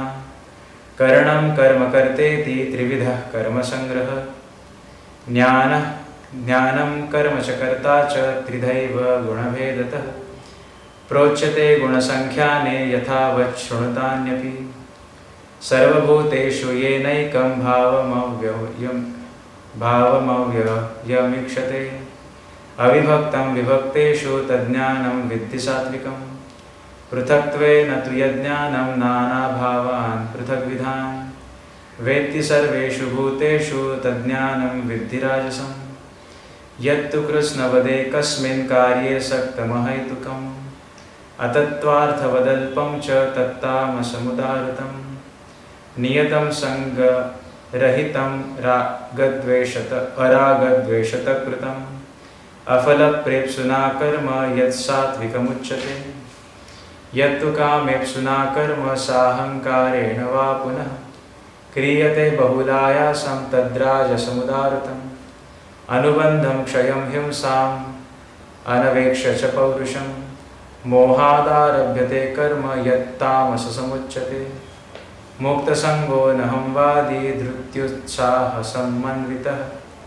सिद्ध्यसिद्ध्यौ निर्विकारः कर्ता सात्विक उच्यते रागी कर्म फलप्रेप्सुर्लब्धो हिंसात्मको शुचिः हर्षशोकान्वितः कर्ता राजसः परिकीर्तितः अयुक्तः प्राकृतस्तब्धः शठो नैष्कृतिकोलसः विषादी दीर्घसूत्री च कर्ता तामस उच्यते बुद्धेर्भेदं धृतेश्चैव गुणस्तस्त्रिविधं शृणु प्रोच्यमानसमेषेण पृथक्त्वेन धनञ्जय प्रवृत्तिं च निवृत्तिं च कार्याकार्यै भयाभये बन्धं मोक्षं च या वेत्ति बुद्धिः सा पार्थसात्विकी यया धर्मम् अधर्मं च कार्यं च अकार्यमेव च यथावत् प्रजानाति बुद्धिः सा पार्थराजसी अधर्मं धर्ममिति या मन्यते तमसावृता सर्वार्थान् विपरीताश्च बुद्धिः सा पार्थतामसी धृत्यायया धारयते मनः प्राणेन्द्रियक्रियाः योगेनाव्यभिचारिण्या धृतिः सा पार्थसात्विकी यया तु धर्मकामार्थान् धृत्या धारयते अर्जुन प्रसंगेन फलाकांक्षी धृतिः सा पार्थराजसी यया स्वप्नं भयं शोकं विषादं मदमेव च न विमुच्यति दुर्मेधा धृतिः सा पार्थतामसी सुखं त्विदानीं त्रिविधं शृणु मे भरतर्षभ अभ्यासाद्रमते यत्र दुःखान्त च निगच्छति यतदग्रे विषमिव परिणामे अमृतोपमं तत्सुखं सात्विकं प्रोक्तम् आत्मबुद्धिप्रसादजं विषयेन्द्रियसंयोगाद्यत्तदग्रे मृतोपमं परिणामे विषमिव तत्सुखं राजसंस्मृतं यदग्रे चानुबन्धे च सुखं मोहनमात्मनः निद्रालस्य प्रमादोत्थं तत्तामसमुदाहृतं न तदस्ति पृथिव्यां वा दिवि देवेषु वा पुनः सत्वं प्रकृतिजैर्मुक्तं यदेभिः स्यात् त्रिभिर्गुणैः ब्राह्मणक्षत्रियवीशां शूद्राणां च परन्तप कर्माणि प्रविभक्तानि स्वभावप्रभवैर्गुणैः शमोदमस्तपः शौचं शान्तिरार्जवमेव च ज्ञानं विज्ञानमासिक्त्यं ब्रह्मकर्म स्वभावजम् शौर्यं तेजो धृतिर्दाक्ष्यं युद्धे चाप्यपलायनं दानमीश्वरभावस्य क्षात्रं कर्म स्वभावजं कृषिगौरक्षवाणिज्यं वैश्यकर्म स्वभावजं परिचर्यात्मकं कर्म शूद्रस्यापि स्वभावजं स्वे स्वे कर्मण्यभिरतः संसिद्धि लभते नरः स्वकर्मनिरतः सिद्धिं यथा विन्दति तच्छृणु यतः प्रवृत्तिर्भूतानां येन सर्वमिदं ततं स्वकर्मणा तमभ्यर्च्य सिद्धिं विन्दति मानवः श्रेयान् स्वधर्मो विगुणः परधर्मान् स्वनुष्ठिता स्वभावनियतं कर्म कुर्वन्नाप्नोति किल्बिषम् सहजं कर्म कौन्तेय सदोषमपि न त्यजेत् सर्वारम्भा हि दोषेण धूमेनाग्निवावृताः असक्तबुद्धि सर्वत्र जितात्मा विगतस्पृहः नैष्कर्म्यसिद्धिं परमां सन्न्यासेनाधिगच्छति सिद्धिं प्राप्तो यथा ब्रह्म तथाप्नोति निबोध मे समासेनैव कौन्तेय निष्ठा ज्ञानस्य या परा बुद्ध्या विशुद्ध्या युक्तो धृत्यात्मानं नियम्य च शब्दादीन् विषयांस् त्यक्त्वा रागद्वेषौ व्युदस्य च विविक्तसेवी लघ्वाशी यतवाक्कायमानसः ध्यानयोगपरो नित्यं वैराग्यं समुपाश्रितः अहङ्कारं बलं दर्पं कामं क्रोधं परिग्रहं विमुच्य निर्ममः शान्तो ब्रह्मभूयाय कल्पते ब्रह्मभूतप्रसन्नात्मा न शोचति न काङ्क्षति समस्सर्वेषु भूतेषु मद्भक्तिं लभते पराम् भक्त्या मामभिजानाति यावान्यश्चास्मि तत्त्वतः ततो मां तत्त्वतो ज्ञात्वा विशते तदनन्तरम् सर्वकर्म्याण्यपि सदा कुर्वाणो मदव्यापाश्रयः मत्प्रसादादवाप्नोति शाश्वतं पदमव्ययम् चेतसा सर्वकर्माणि मयि सन्न्यस्य मत्परः बुद्धियोगमुपाश्रित्य मच्चित्तः सततं भव मच्चित्तः सर्वदुर्गाणि मत्प्रसादात् तरिष्यसि अथ चेत्त्वमहङ्कारान् न श्रोष्यसि विनङ्क्षसि यदहङ्कारमाश्रित्य न योत्स्य इति मन्यसे मिथ्यैष व्यवसायस्ते प्रकृतिस्त्वां नियोक्ष्यसि स्वभावजेन कौन्तेय निबद्धस्वेन कर्मणा कर्तुं नेच्छसि यन्मोहात् करिष्यस्य वशोऽपि तत् ईश्वरः सर्वभूतानां हृद्देशेऽर्जुन तिष्ठति भ्रामयन् सर्वभूतानि यन्त्रारूढानि मायया तमेव शरणं गच्छ सर्वभावेन भारत तत्प्रसादात् परां शान्तिं स्थानं प्राप्स्यसि शाश्वतम् इति ते ज्ञानमाख्यातं गुह्यादगुह्यतरं मया विमृश्यैतदेशेषेण यदेच्छसि तथा कुरु सर्वगुह्यतमं भूयः शृणु मे परमं वचः इष्टोऽसि मे दृढमिति ततो वक्ष्यामि ते हितम् मन्मना भव मद्भक्तो मद्याजी मां नमस्कुरु मामे वैष्यसि सत्यं ते प्रतिजाने प्रियोऽसि मे सर्वधर्मान् परित्यज्य मामेकं शरणं व्रज अहं त्वा सर्वपापेभ्यो मोक्षयिष्यामि मा शुचः इदं ते नातपस्काय नाभक्ताय कदाचन न चाशुश्रूषवे वाचं न च मां योऽभ्यसूयति य इमं परमं गुह्यं मद्भक्तेष्वभिधास्यति भक्तिं मयि परां कृत्वा मामे वैष्यत्य संशयः न च तस्मान् मनुष्येषु कश्चिन्मे प्रियकृत्तमः भविता न च मे तस्मादन्यः प्रियतरो भुवि अध्यक्ष्यते च य इमं धर्मं संवादमावयोः ज्ञानयज्ञेन तेनाहम् इष्टस्यामिति मे मतिः श्रद्धावाननसूयश्च शृणुयादपि यो नरः सोऽपि मुक्तः शुभालोकान् प्राप्नुयात् पुण्यकर्मणाम् कश्चिदेतच्छ्रुतं पार्थ त्वयैकाग्रेण चेतसा कश्चिदज्ञानसम्मोहः प्रणष्टस्ते धनञ्जय अर्जुन उवाच नष्टो मोहः स्मृतिर्लब्धा त्वत्प्रसादान् मयाच्युत स्थितोऽस्मि गतसन्देहः करिष्ये वचनं तव सञ्जय उवाच इत्यहं वासुदेवस्य पार्थस्य च महात्मनः संवादमिममश्रौषम् अद्भुतं रोमहर्षणं व्यासप्रसादात्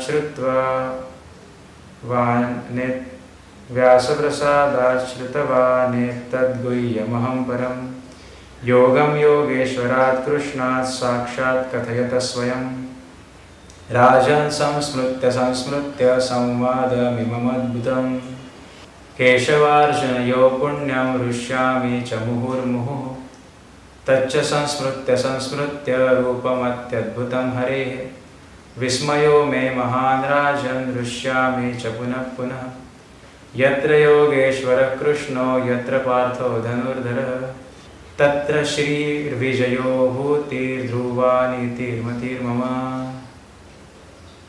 ॐ तत्सदिति श्रीमद्भगवद्गीतासु उपनिषत्सु ब्रह्मविद्यायां योगशास्त्रे श्रीकृष्णार्जुनसंवादे मोक्षसन्न्यासयोगो नाम 18 हरि ओं तत्सत् हरि ओम तत्सत्। ओम तत्सत्। कृष्णार्पणमस्तु।